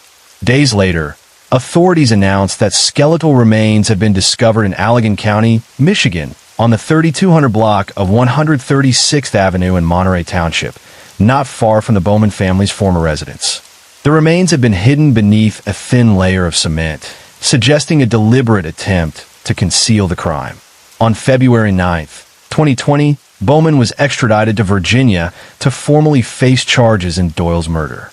DNA testing later confirmed that the recovered remains belonged to Andrea. On May 15, 2020, Bowman was officially charged with her murder. Investigators stated that he admitted to striking her, causing a fatal head injury, and then dismembering her body with an axe and machete in an effort to hide what he had done. In June 2020, Bowman pleaded guilty to the murder of Kathleen Doyle and received 2 life sentences for that crime. On December 22, 2021, in Allegan County Circuit Court, he entered a no-contest plea to second-degree murder in Andrea's death. He was sentenced to an additional 35 to 50 years in prison, formally closing a case that had begun with a teenage girl's disappearance in 1988 and ended with the truth emerging more than 3 decades later. Case 8 on the morning of September 12, 1976, the quiet along Dogwood Road was shattered by a grim discovery. Around 10:20 a.m., the body of a young woman, estimated to be between 15 and 30 years old, was found partially wrapped in a white sheet near the back gate of a cemetery. Investigators determined that she had suffered a brutal attack, beaten, strangled, and sexually assaulted. Evidence suggested that the assault had caused bleeding that soaked through her clothing, and that she had likely been killed somewhere else before her body was transported to this remote location. Witnesses later reported seeing a Ford Econoline van near the area about an hour before her body was discovered, though it is unclear whether it was connected to the crime. The victim carried a few personal items that offered some insight into her life. Around her neck hung a simple turquoise stone bead on a rawhide string. In her pocket were 2 brass keys, one possibly for a house, the other for a night latch, pinned together with a safety pin inside a pair of tan yellow jeans. She wore a white and tan shirt, a white bra, and distinctive knee-high socks striped in multiple colors. A single light tan moccasin with twine laces and a rubber sole lay near her, believed to belong to her. Other scraps of cloth were also found on her body, hinting at a life interrupted far too soon. The details of her clothing and belongings became crucial for investigators, offering the only tangible clues in an otherwise mysterious and chilling case. Investigators examining the scene noticed that the young woman's face had been covered with 2 bandanas and a small bag meant for grass seeds, all tied securely behind her neck with a square knot. One bandana was patterned in blue and white, while the other was orange and white, the latter carefully cut to allow openings for her eyes and nose. A piece of the grass seed bag had also ended up in her throat, and authorities later determined that this, combined with ligature strangulation, had caused her death. The bag itself bore the label Farm Bureau Association grass seed, Lexington, Massachusetts. Her hands had been bound tightly behind her back with a type of bandage, tied in unusually skilled knots that suggested experience or intent. Toxicology reports revealed an extremely high amount of the sedative chlorpromazine in her system, a medication typically used to treat schizophrenia. This detail sparked theories that either the victim or those responsible for her death had a connection to a mental health institution. Supporting this idea, The white sheet used to wrap her body matched those commonly provided at inpatient facilities, hinting at a disturbing link that investigators hoped to unravel. Forensic examiners carefully documented the victim's physical characteristics. She was estimated to be between 5 feet 6 inches and 5 feet 9 inches tall, weighing roughly 149 to 159 pounds. Blood testing showed she was O positive. Dental records provided additional insight into her life. She had 3 molars removed and fillings in the remaining 5, indicating consistent and relatively high-quality dental care. One tooth was notably crooked, but overall, authorities believed her dental history suggested she did not grow up in poverty. Other identifying marks were noted during the examination. On her left arm, there was a poorly executed tattoo of 2 letters, possibly initials, though the exact combination remained uncertain, with possibilities including JP, SS, or JB. Her ears were pierced, and a scar marked her upper right thigh. Her hairline featured a distinctive widow's peak, adding another detail to the careful profile being built by investigators in hopes of uncovering her identity. The young woman had wavy, shoulder-length hair that ranged from dark brown to black, deep brown eyes, and a dark olive complexion. Her exact racial and ethnic background remained uncertain, though investigators considered the possibility that she was white. Soon after her body was discovered, forensic teams collected her fingerprints and dental records in an effort to establish her identity. These records were entered into national databases, and her dental chart became a key reference point in ongoing investigations. Early leads suggested connections to areas in Massachusetts and New York.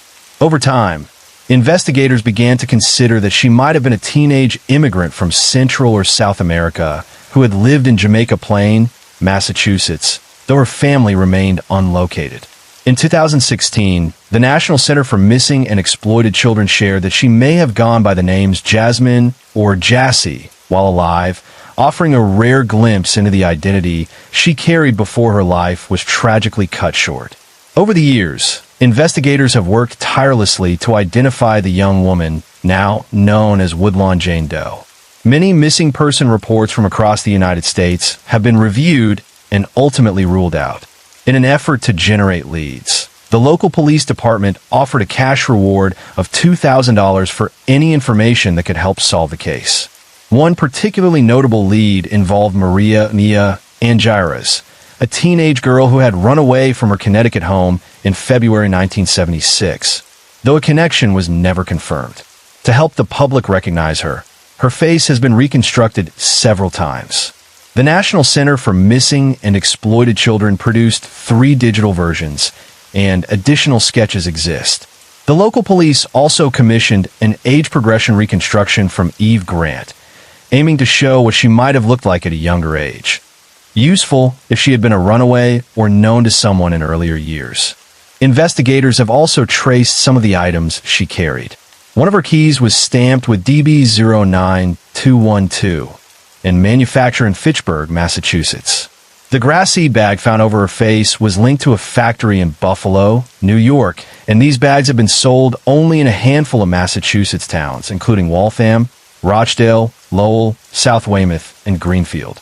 Interestingly, production of this type of bag had ceased years before her murder, adding another layer of mystery to the case. Forensic analysis offered subtle clues about the young woman's movements before her death.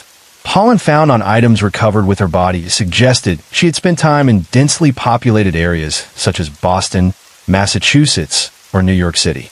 Specific traces of cedar and hemlock pollen hinted at locations like the New York Botanical Garden or Harvard University, providing investigators with possible connections to urban and educational environments. The case gained national attention, including coverage on America's Most Wanted. Tips and leads were followed up, but none revealed her identity or the identity of her killer. A potential breakthrough came in December 2015 when the National Center for Missing and Exploited Children announced that a tip received by Baltimore County Police had produced a promising match. Investigators described the young woman as a Puerto Rican or Colombian teenager who had moved with her parents and up to 5 siblings to Boston, Massachusetts.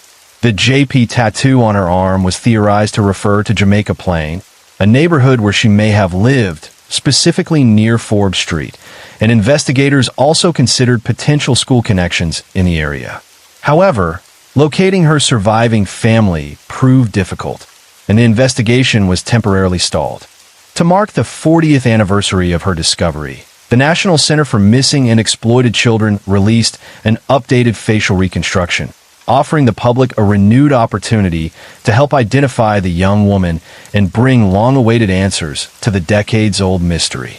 On September 15, 2021, a breakthrough finally came in the decades-old case. After extensive DNA testing conducted with the help of the National Center for Missing and Exploited Children, Bode Technology, and Othram, investigators were able to identify the young woman as 16-year-old Margaret Federall from Alexandria, Virginia. Margaret had disappeared in the late summer of 1975 while she was a student at Hayfield Secondary School. Her family reported her missing nearly a year before her body was discovered, and for decades, her fate remained a haunting mystery. Authorities continue to investigate the circumstances surrounding her death, seeking those responsible for the sexual assault and murder that cut her life tragically short. This long-awaited identification has provided some closure to her family, while keeping the focus on finding justice for Margaret. Case 9 Martha Morrison spent much of her childhood in the foster care system around Lane County, Oregon, near Eugene. Her early life was shaped by instability, but she developed close ties with her family when possible. Her sister Reba recalled that their mother was deaf, and Martha became proficient in sign language, a skill that allowed her to communicate and connect with her mother in meaningful ways.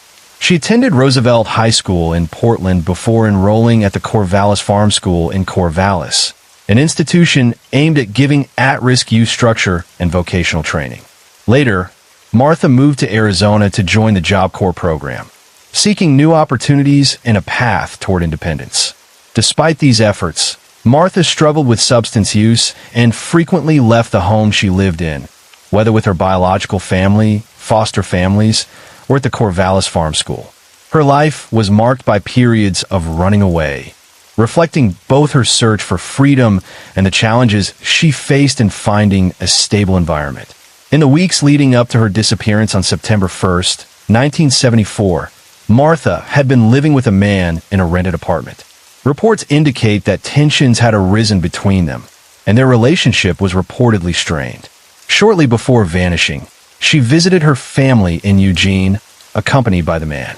After that visit, she never returned to the apartment or her family, leaving friends and relatives desperate for answers about what had happened to her. On October 12, 1974, authorities discovered the skeletal remains of two young women, sparking a nationwide effort to determine their identities. Forensic teams across the country examined the bones, hoping to match them with missing persons reports. One of the victims was quickly identified through dental records as 18-year-old Carol Platt Valenzuela, who had been reported missing on August 4th by her husband after failing to return home from a hitchhiking trip to Vancouver on August 2nd.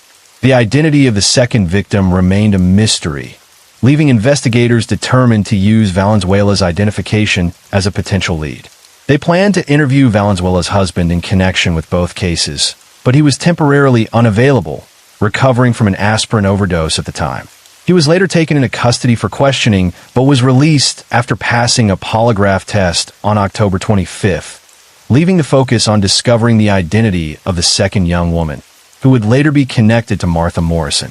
Despite extensive examinations, investigators were unable to identify the second set of remains, originally estimated to belong to a woman between 20 and 25 years old. An anthropologist from the University of Washington conducted a detailed analysis, and forensic artists created facial reconstructions from both frontal and profile perspectives.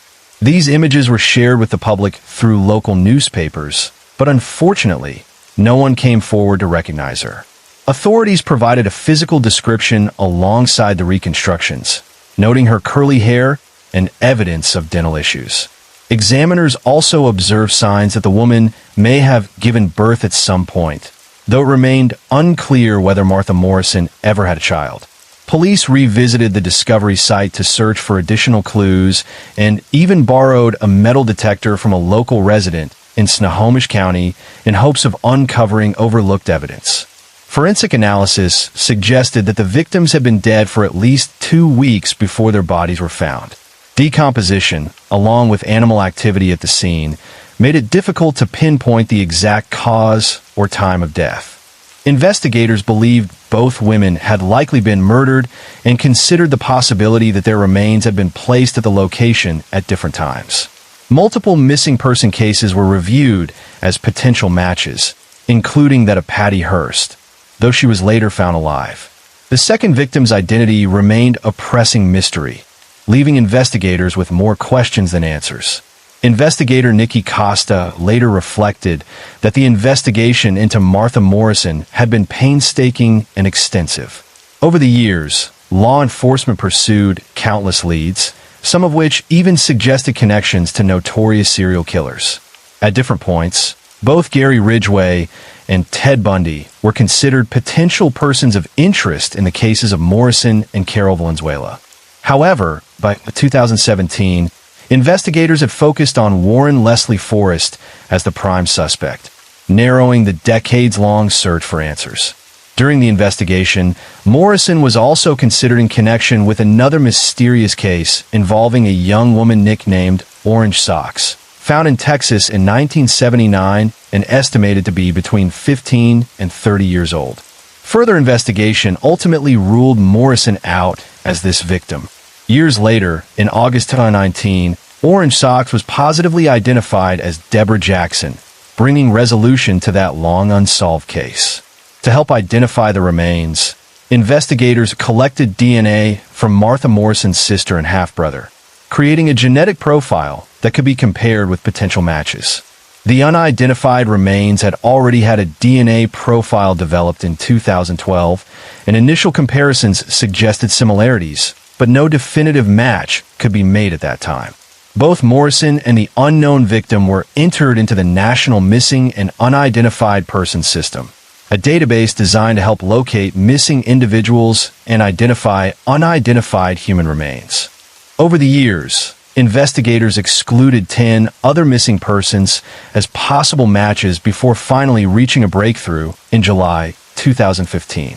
One factor that delayed identification for so long was a clerical error. Morrison's skull and other bones had been mislabeled in storage as belonging to Carol Platt Valenzuela.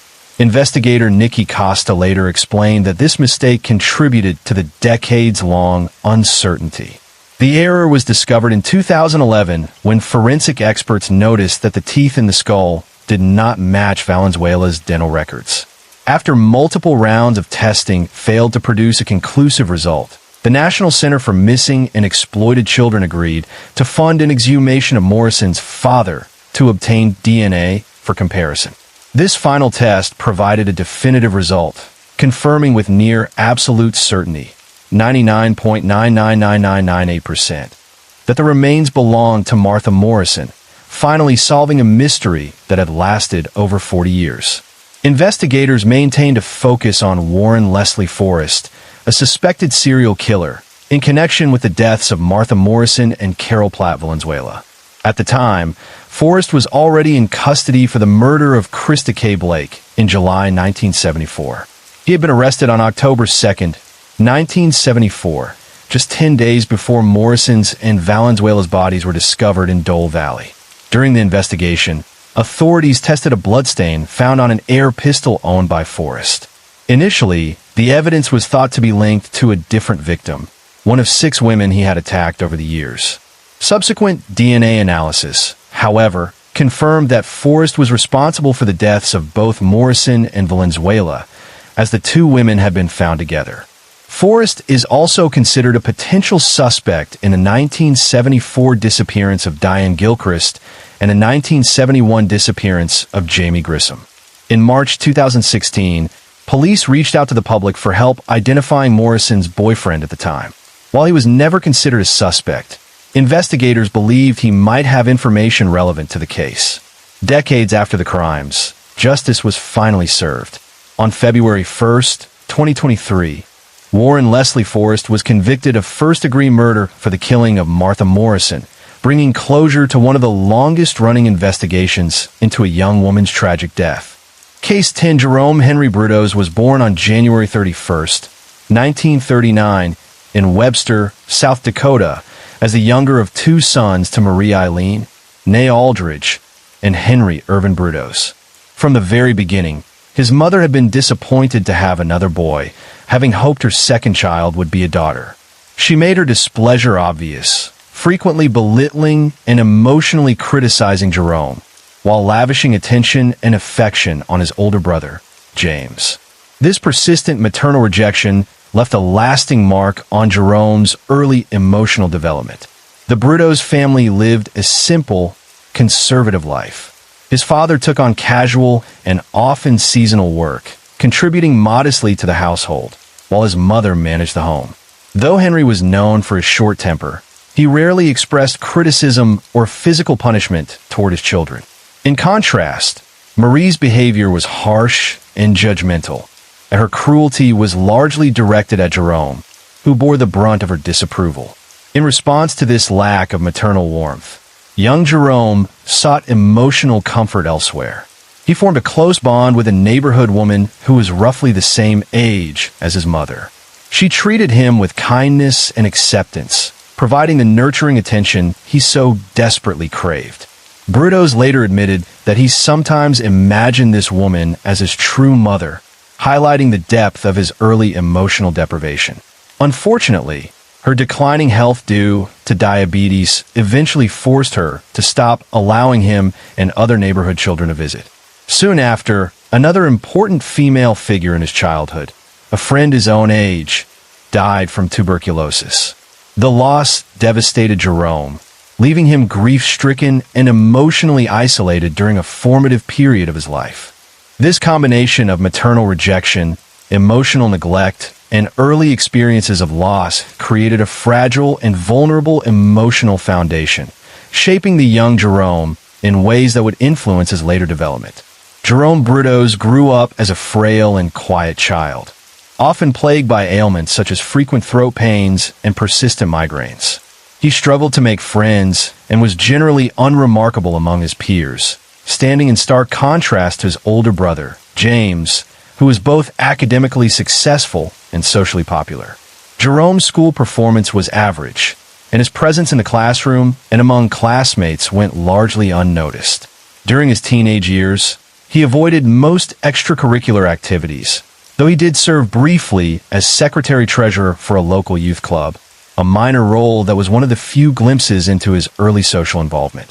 The Brudos family moved often due to Henry Brudos' seasonal work, relocating multiple times across the Pacific Northwest. Eventually, the family settled permanently on farmland in Salem, Oregon. These frequent moves contributed to Jerome's sense of isolation and detachment from stable social circles. From a young age, Jerome developed an unusual fascination with women's shoes and feet, a fixation that would persist throughout his life. He later traced the origin of this obsession to a single incident at around 5 years old. A teenage daughter of a family friend had been allowed to lie on his bed while she recovered from feeling unwell. Jerome, transfixed by the sight of her high-heeled shoes, attempted to remove them from her feet. The girl awoke and, without alarm, simply told him to leave the room. On another early occasion, he discovered a pair of leather high-heeled shoes with rhinestone embellishments in a local junkyard. He brought the shoes home and tried them on in front of his mother. Marie Brudos reacted with horror, calling him wicked and demanding that he return the shoes to the junkyard. Jerome secretly kept the footwear and continued wearing it in private. When his mother discovered this, she responded with extreme anger, beating him severely and then burning the shoes in his presence. These early experiences of both fascination and harsh punishment appear to have cemented a lifelong connection between his sexual development and his fixation on women's shoes, shaping a deep and troubling aspect of his psychological profile. About 2 years later, young Jerome Brudos tried to take his first-grade teacher's high-heeled shoes. When he was caught and questioned, he admitted to the act but was unable to explain why he had done it, offering no clear reason for his behavior. As he entered puberty, Brudos began developing a strong sexual fascination with women's underwear and lingerie. Brudos later recalled that a neighborhood boy who had several older sisters introduced him to the act of looking at, touching, and smelling female underwear, and that they would occasionally sneak into the girls' bedrooms to carry out these behaviors.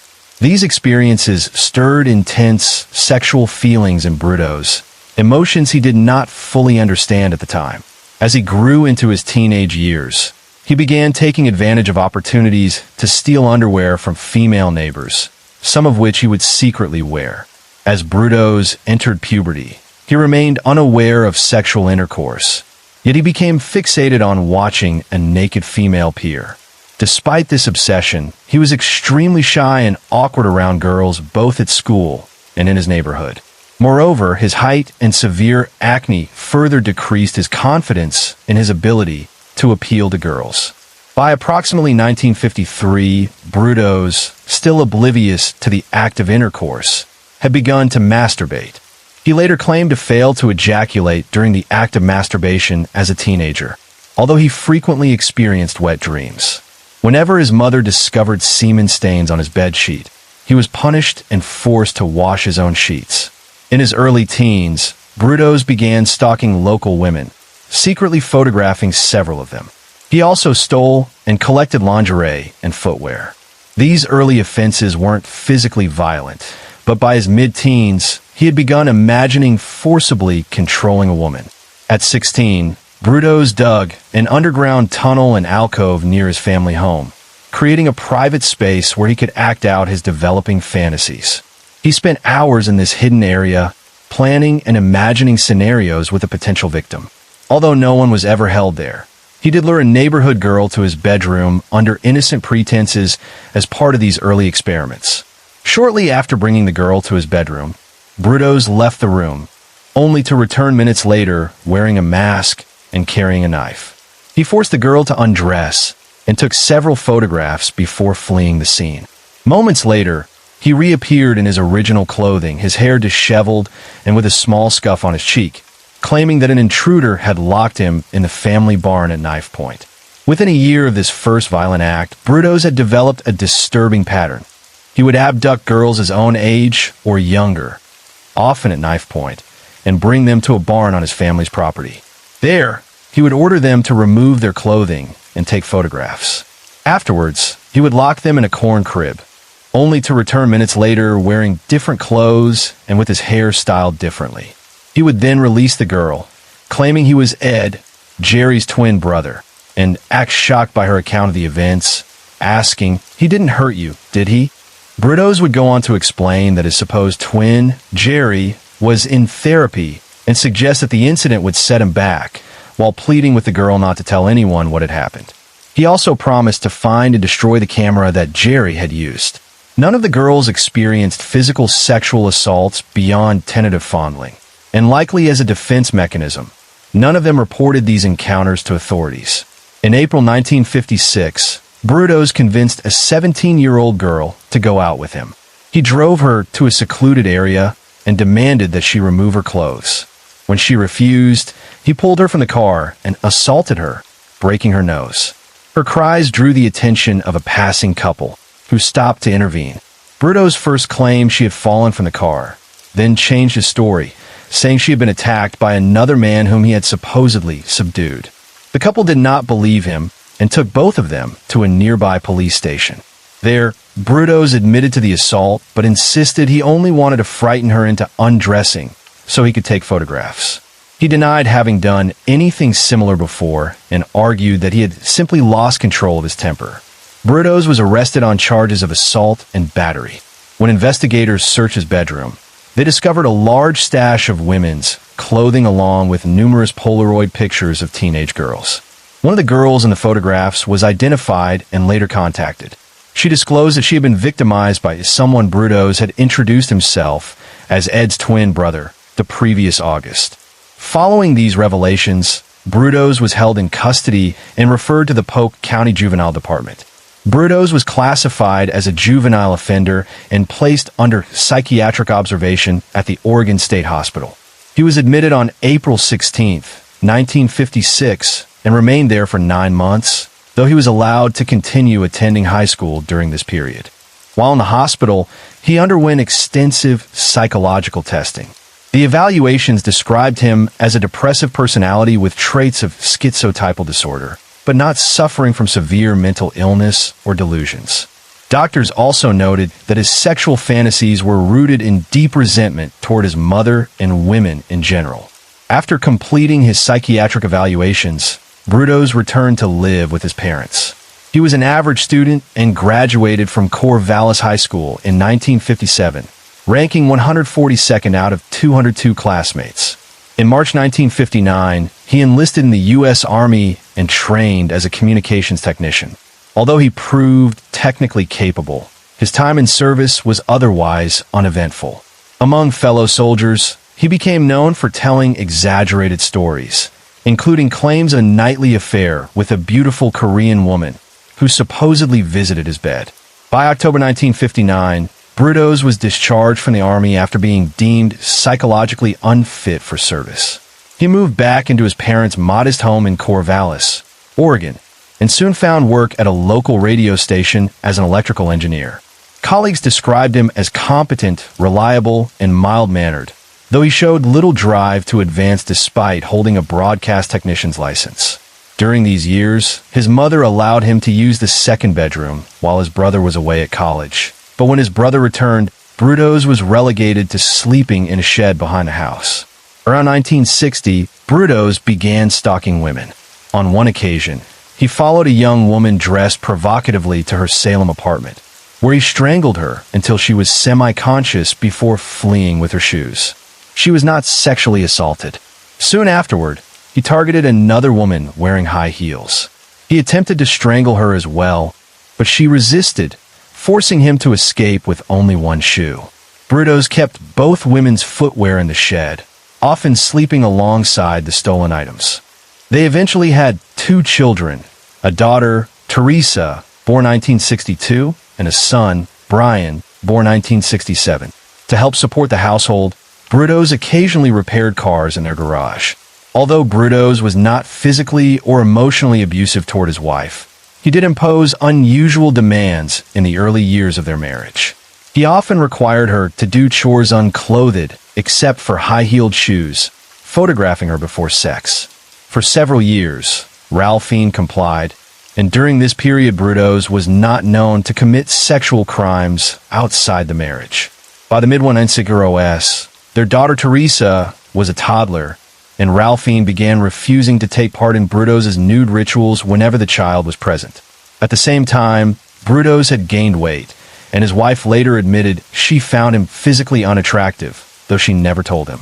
Their intimacy declined, with Ralphine focusing more on her daughter and socializing with friends, while Brudos spent increasing time alone in his garage working on electronics projects. In May 1967, while Ralphine was in the hospital giving birth to their second child, Brudos followed a young woman wearing high heels to her home. That night, he broke in and strangled her until she was unconscious. He later admitted that although he had not planned to rape her, the sight of her helpless body aroused him, and he assaulted her before fleeing with her shoes. The following year, Brudos was arrested on the grounds of an Oregon State University women's dormitory. He was caught stealing women's clothing and was dressed in pedal pushers, high heels, and women's underwear at the time of his arrest. Between 1968 and 1969, Brudos kidnapped and murdered 4 young women, while also attempting to abduct at least 2 others. 3 of the killings took place in the basement or garage of his home, and 1 occurred inside his car. His crimes were driven by a desire to dominate and possess women, as well as to indulge his sexual obsessions. After each murder, he carried out disturbing rituals, dressing the victims in lingerie and shoes, posing their bodies in provocative positions, photographing them, and masturbating while focusing on their feet and ankles. He also engaged in necrophilia, and in 3 cases mutilated the bodies, keeping severed parts as trophies to fuel his fantasies and reinforce his sense of control. The victims' remains were discarded in the Willamette River, while their shoes and undergarments were stored in the family garage. Brudos installed an intercom system to ensure his wife and children could not enter the garage without his knowledge. On January 26, 1968, Brudos encountered 19-year-old Jan Whitney Slauson, a door-to-door encyclopedia saleswoman from Aloha, Oregon. She mistakenly approached his home, believing she had an appointment with a neighbor. Pretending to be interested in buying encyclopedias, Brudos lured her into his basement.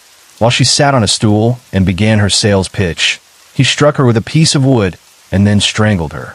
He hid her body beneath the basement stairs and asked his mother to take his daughter out so he could be alone with the corpse. After undressing Slauson, Brudos discovered she was wearing red lingerie. Inspired, he retrieved his collection of stolen women's clothing and shoes, repeatedly dressing and posing her body, photographing the process, and committing acts of necrophilia.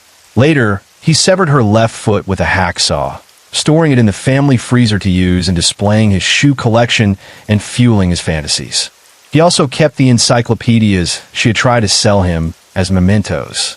Eventually, Brudos tied the rest of Slauson's body to a heavy car part and disposed of it in Marion County, though he later admitted he could not recall the exact location.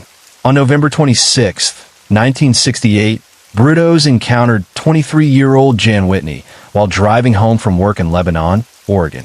He later described the killing as a crime of opportunity, similar to his earlier attack on Slauson. Whitney's car had broken down along Interstate 5 between Salem and Albany, and she was accompanied by two hitchhikers she had picked up earlier. Brudos stopped and examined the vehicle, claiming he could repair it but needed tools from his home. He offered to drive Whitney and the hitchhikers, promising to drop the two travelers off at their destination first. Whitney sat in the front passenger seat, while the hitchhikers rode in the back of his car. After dropping off the two hitchhikers, Brudos drove Jan Whitney to his home. He parked in the driveway, claiming he needed to collect tools to repair her car. Instead of returning with equipment, he quietly slipped into the back seat of his vehicle. Whitney remained in the front passenger seat as Brudos asked her to close her eyes and describe how to tie a shoelace without using her hands. She agreed, unaware of his intentions. At that moment, Brudos strangled her from behind with a leather strap, killing her. He then raped her body inside the car before carrying it into his garage workshop. In the garage, Brudos dressed Whitney's corpse in various lingerie and shoes, photographing her in different poses and committing repeated acts of necrophilia. He suspended her body from a pulley attached to the ceiling, leaving it there for 2 days. During this time, he admitted to violating her body whenever he felt the urge. He continued to redress and photograph her, treating the corpse as a mannequin for his fantasies. Brudos also mutilated Whitney's body. He removed one of her breasts, initially intending to preserve it with epoxy resin to use as a paperweight. When the resin failed to harden properly, he stuffed the breast with sawdust and mounted it on a wooden board, keeping it as a grotesque trophy. 2 days after Whitney's murder, a car accidentally crashed into Brudos' garage, leaving a hole in the wall. A police officer inspected the damage, but because of the dust, debris, and poor lighting, and the fact that the opening was at ground level, failed to notice Whitney's mutilated body hanging inside. That same evening, Brudos tied her remains to a heavy piece of scrap railroad iron and disposed of the body in the Willamette River. He also discarded Slauson's severed foot, which by then had begun to decay. On March 27, 1969, Brudos abducted 18-year-old Karen Sprinker, a chemistry student at Oregon State University. She was taken at gunpoint from a parking lot outside the Meyer and Frank department store, where she had planned to meet her mother for lunch. At the time, Brudos was dressed in women's clothing. He had initially entered the lot after spotting another young woman in a miniskirt and high heels, but when he lost track of her, he noticed Sprinker leaving her car. He forced her into his station wagon at gunpoint, assuring her he would not harm her. Once inside his workshop, Sprinker begged him not to hurt her and promised to do whatever he wanted if he spared her life. Brudos asked if she was a virgin, to which she replied yes, adding that she was menstruating. He then forced her to undress and raped her on the workshop floor. Afterward, he compelled her to pose in different lingerie and high-heeled shoes while he photographed her. Brutos bound Sprinker's hands behind her back and looped a rope around her neck. He asked if the rope felt too tight. When she said it did, he threw the rope over a ceiling beam and hoisted her into the air.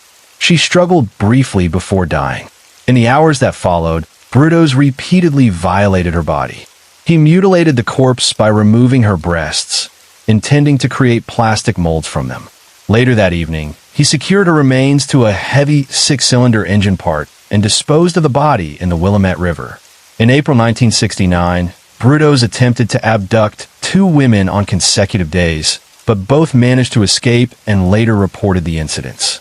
The first, 24-year-old Sharon Wood, encountered him in the stairwell of a Portland parking garage on April 21st. She felt a tap on her shoulder and turned to see Brutos pointing a pistol at her, ordering her not to scream. He tried to restrain her with an arm lock, but Wood fought back fiercely, biting, kicking, and twisting his wrist to redirect the gun toward him.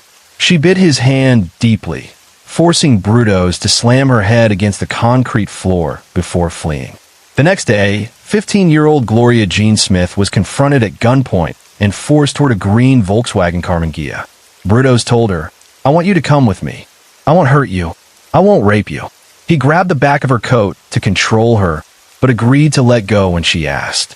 As they walked, Smith spotted a woman working in her yard and shouted for help before running toward her. Brutos immediately fled. Smith later described her attacker as a man in his early 30s, about 6 feet tall, weighing around 200 pounds, and wearing dark glasses. Police investigated known sex offenders who matched this description, but all were ruled out as suspects. On April 23, 1969, Brutos abducted 22-year-old Linda Sally, a secretary for a moving company and part-time student at Portland State University. She had just finished shopping at the Lloyd Center Mall in Portland, purchasing slacks and a watch band as birthday gifts for her fiancé. As she returned to her car, Brutos approached her, flashing a fake police badge and claiming she was under arrest for shoplifting. Although Sally protested, she reluctantly agreed to accompany him to his vehicle, where he told her she was being held for ransom. Brutos drove her to his home, believing his family was away. He parked in the garage and led her toward the house, but his wife unexpectedly appeared on the porch to announce dinner was ready. Brutos quickly signaled Sally to remain still, then told his wife he would join her shortly. He returned Sally to the garage, tied her with cord, and went inside to eat with his family. When he came back, he discovered she had freed herself but had not attempted to escape. As he tried to place a leather strap around her neck, Sally resisted, scratching and kicking him while asking, "Why are you doing this to me?" Brutos lifted her off the ground with the strap until she lost consciousness, then strangled her to death while raping her. He suspended her body from the same pulley used on previous victims, later experimenting by inserting hypodermic needles into her ribcage and running electrical currents through them in an attempt to make her body move. The experiment failed, leaving only burns at the entry points. Brutos kept her body for 24 hours, violating it once more before attaching it to a car gearbox and disposing of it in the Willamette River. He also created a mold of her breasts, but chose not to mutilate them further, claiming he found her skin tone unsuitable for his purposes. On May 10th, 1969, 2 fishermen spotted what looked like a large package floating just below the surface of the Long Tom River. When they investigated, they discovered it was the bound, waterlogged body of a young woman weighed down by a heavy gearbox. The copper wiring used to secure the body had been twisted in a way familiar to electricians. The victim was identified as Linda Sally. Because of advanced decomposition, the autopsy could not confirm sexual assault, but the coroner ruled her death as strangulation. The examination also revealed needle punctures surrounded by burn marks near her ribcage, injuries inflicted after death. 2 days later, a dive team recovered the body of Karen Sprinker about 20 yards from where Sally had been found. Her remains had been anchored with a 6-cylinder engine part and bound with the same type of cord and copper wire. The autopsy determined she had died from either strangulation or smothering, and both breasts had been removed post-mortem. Sprinker was still dressed in the green skirt and sweater she had worn the day she disappeared, but the bra on her body was far too large for her size. It had been stuffed with brown paper towels, apparently to exaggerate her bust. The strongest evidence linking the murders of Linda Sally and Karen Sprinker to the same killer was the fact that both victims had been bound with identical electrical cord and weighted down with car parts. This suggested the perpetrator might have been someone with mechanical or electrical experience. Investigators began tracing the origins of the auto components, questioning employees and owners of garages and junkyards across Western Oregon. Once the victims were formally identified, police also interviewed their families and acquaintances. At Oregon State University, investigators learned that several female students had recently received phone calls from a man claiming to be a Vietnam veteran who wanted to take them on dates. He used different names, and most of the women either refused or hung up. One student, however, agreed to meet him out of pity. She described the man as Caucasian, in his late 20s or early 30s, slightly overweight, with thinning reddish blonde hair and freckles. He drove a dirty station wagon containing children's clothing, leading her to believe he was married. The date was uncomfortable, and the student recalled Bruto's sensing her unease. At one point, he chillingly remarked, "Think of those two girls who were found in the river." Later, as he drove her home, he asked why she had agreed to go out with him. When she replied that she had been curious, he responded, "How did you know I wouldn't take you to the river and strangle you?" Although the student had no intention of seeing Bruto's again, she did not tell him directly. Investigators asked her to alert them if he contacted her once more, and she agreed. On May 18th, just a week after Linda Sally's body was found, Bruto's called her again. Police arrested him as he approached the meeting place that evening. During questioning, Bruto's gave his real name, age, and occupation, but provided a false address. With no legal grounds to hold him, authorities released him. A background check soon revealed his history of violence against women. Investigators also discovered that he had lived in the Portland neighborhood where Linda Slauson was last seen, and that his current residence was only a few blocks from the department store where Karen Sprinker had been abducted. Although Bruto's himself did not own a Volkswagen Karmann Ghia, police learned that his mother did, and that he had been driving it on April 22nd, the day Gloria Smith narrowly escaped abduction. Smith later identified him as her attacker. This evidence provided sufficient probable cause for authorities to obtain a search warrant for Bruto's property. On May 26, 1969, 8 days after Bruto's initial arrest, police executed a search of his property. Inside the garage, they uncovered a large collection of women's lingerie and shoes, a notebook containing phone numbers for sorority houses and female student residences, and numerous Polaroid photographs of young women, some alive, others clearly deceased. Many of the images have been taken in the garage, including several showing a woman's body suspended from a pulley with a mirror placed beneath her feet. In one photo, the reflection revealed Bruto's himself holding the camera. Among the victims identified in the photographs was Karen Sprinker, pictured nude except for high-heeled slippers, her expression conveying fear and resignation. Investigators also found a severed female breast coated in epoxy displayed on the living room mantel. Further evidence included a coil of copper wire identical to that used to bind the bodies of Sally and Sprinker to engine parts before they were submerged in the Long Tom River. A rope tied in the same distinctive manner as those used on the victims was also seized. Scattered throughout the garage were multiple engine components, reinforcing the connection between Bruto's and the murders. These discoveries provided investigators with enough evidence to justify placing him under constant surveillance. On May 29, 1969, investigators had gathered enough evidence from the attempted abduction of Gloria Smith to formally arrest Bruto's.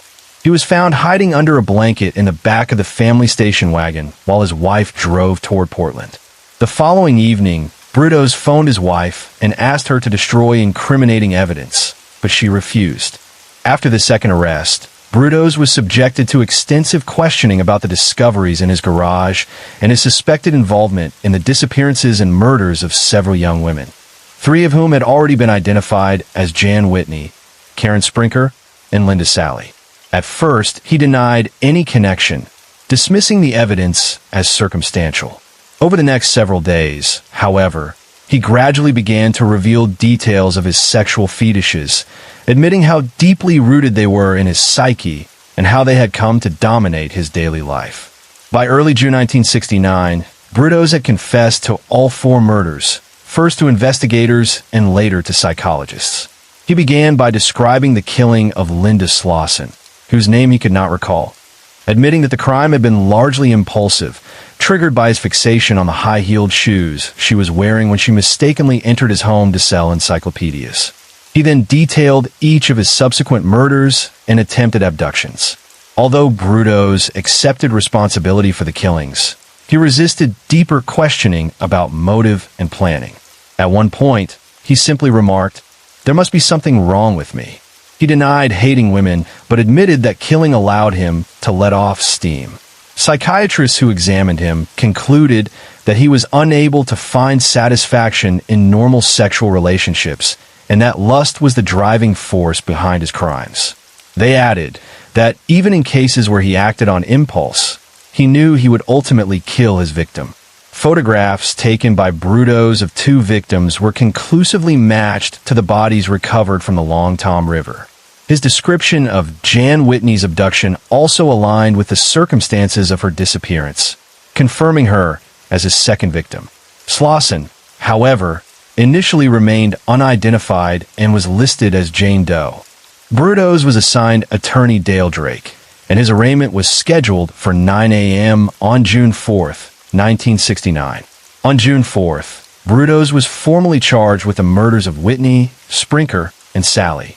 At his initial arraignment, he pleaded not guilty by reason of insanity, prompting a series of psychiatric evaluations by several doctors. All the doctors unanimously concluded that Brudos was sane and competent to stand trial. Following this determination, he was informed that his trial would begin on June 30th. On June 27th, 1969, 3 days before his trial was set to begin, Brudos pleaded guilty to 3 counts of first-degree murder before Marion County Circuit Court Judge Valdez Sloper. He was sentenced to 3 consecutive terms of life imprisonment with the possibility of parole to be served at the Oregon State Penitentiary. Brudos repeatedly appealed his conviction, but all of his appeals were unsuccessful. Despite Brudos' claims that his wife had no knowledge of his crimes and that he had forced her to drive the family station wagon on the day of his arrest while he hid in the vehicle, Ralphine Brudos was formally indicted on August 7th, 1969, for the first-degree murder of Karen Sprinker. The charges stemmed from an eyewitness who claimed to have seen her assisting Brudos in forcing a young woman covered with a blanket onto their property on the day of Sprinker's disappearance. Ralphine denied any involvement, and other witnesses refuted the eyewitness's account during her trial in September 1969. She was acquitted of all charges the following month. In the years following his incarceration, Brudos became a model prisoner. By the 1970s, he was assigned clerical duties and later used his electronic skills to maintain the prison's computer records and install a cable television network. He was also trusted to stock, repair, and maintain the prison's vending machines. As a convicted sex offender, Brudos suffered several physical assaults from fellow inmates, but he consistently refused to identify his attackers. He was also allowed to order mail-order catalogs featuring women modeling high-heeled shoes and underwear, which he used to fuel his fantasies. Throughout his incarceration, Brudos attended numerous parole hearings, often facing the families of his victims, who consistently urged that he remain in prison for life. On June 21st, 1995, he was officially informed that he would spend the rest of his life in prison. Despite this, he continued to attend informal hearings every 2 years. While behind bars, Brudos gave several interviews. One notable conversation was with former Marion County Detective Jim Burns, who asked him if he felt any remorse for his victims.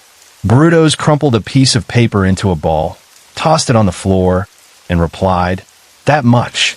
I care about those girls as much as I care about that piece of wadded-up paper." Psychiatrist Michael H. Stone described Brudos as having a psychopathic personality, highlighting his callousness and lack of remorse. Brudos died of liver cancer at the Oregon State Penitentiary at 5:10 a.m. on March 28, 2006, at the age of 67. At the time, he was the longest incarcerated inmate in the Oregon Department of Corrections, having served nearly 37 years. Upon learning of his death, the younger sister Jan Whitney told a reporter, "As soon as I heard he was dead, I started crying, and it wasn't for him. It was for our family. He put our family through hell. You're never really the same." Detective James Stovall, who worked on the case, added, "I'm satisfied he has died. It's just good riddance. He was a true monster." Shortly after Brudos' arrest, his wife, Ralphine, was charged as an accessory to one of her husband's crimes, despite Brudos' insistence that she had no knowledge of his abductions or murders. Their children were taken into state care, and 7-year-old Teresa Brudos was later required to testify at her mother's trial. After her acquittal in October 1969, Ralphine regained custody of her children. She divorced Brudos, cut all ties with him, changed her name, and moved to an undisclosed location, though Brudos professed his love for her for the rest of his life. Brudos was never tried for the murder of Linda Slauson. Although he confessed to her killing, and Polaroid photographs discovered in his garage confirmed that he had photographed her body parts, the evidence was insufficient for trial. The photos only depicted her lower legs, ankles, and feet, leaving it impossible to prove whether they had been taken before or after her death. 1 month after Brudos' conviction, the body of Jan Whitney was found submerged in the Willamette River near Independence, Oregon. It was recovered roughly a mile downstream from the location Brudos had indicated and identified through dental records. Linda Slauson's body, however, was never recovered.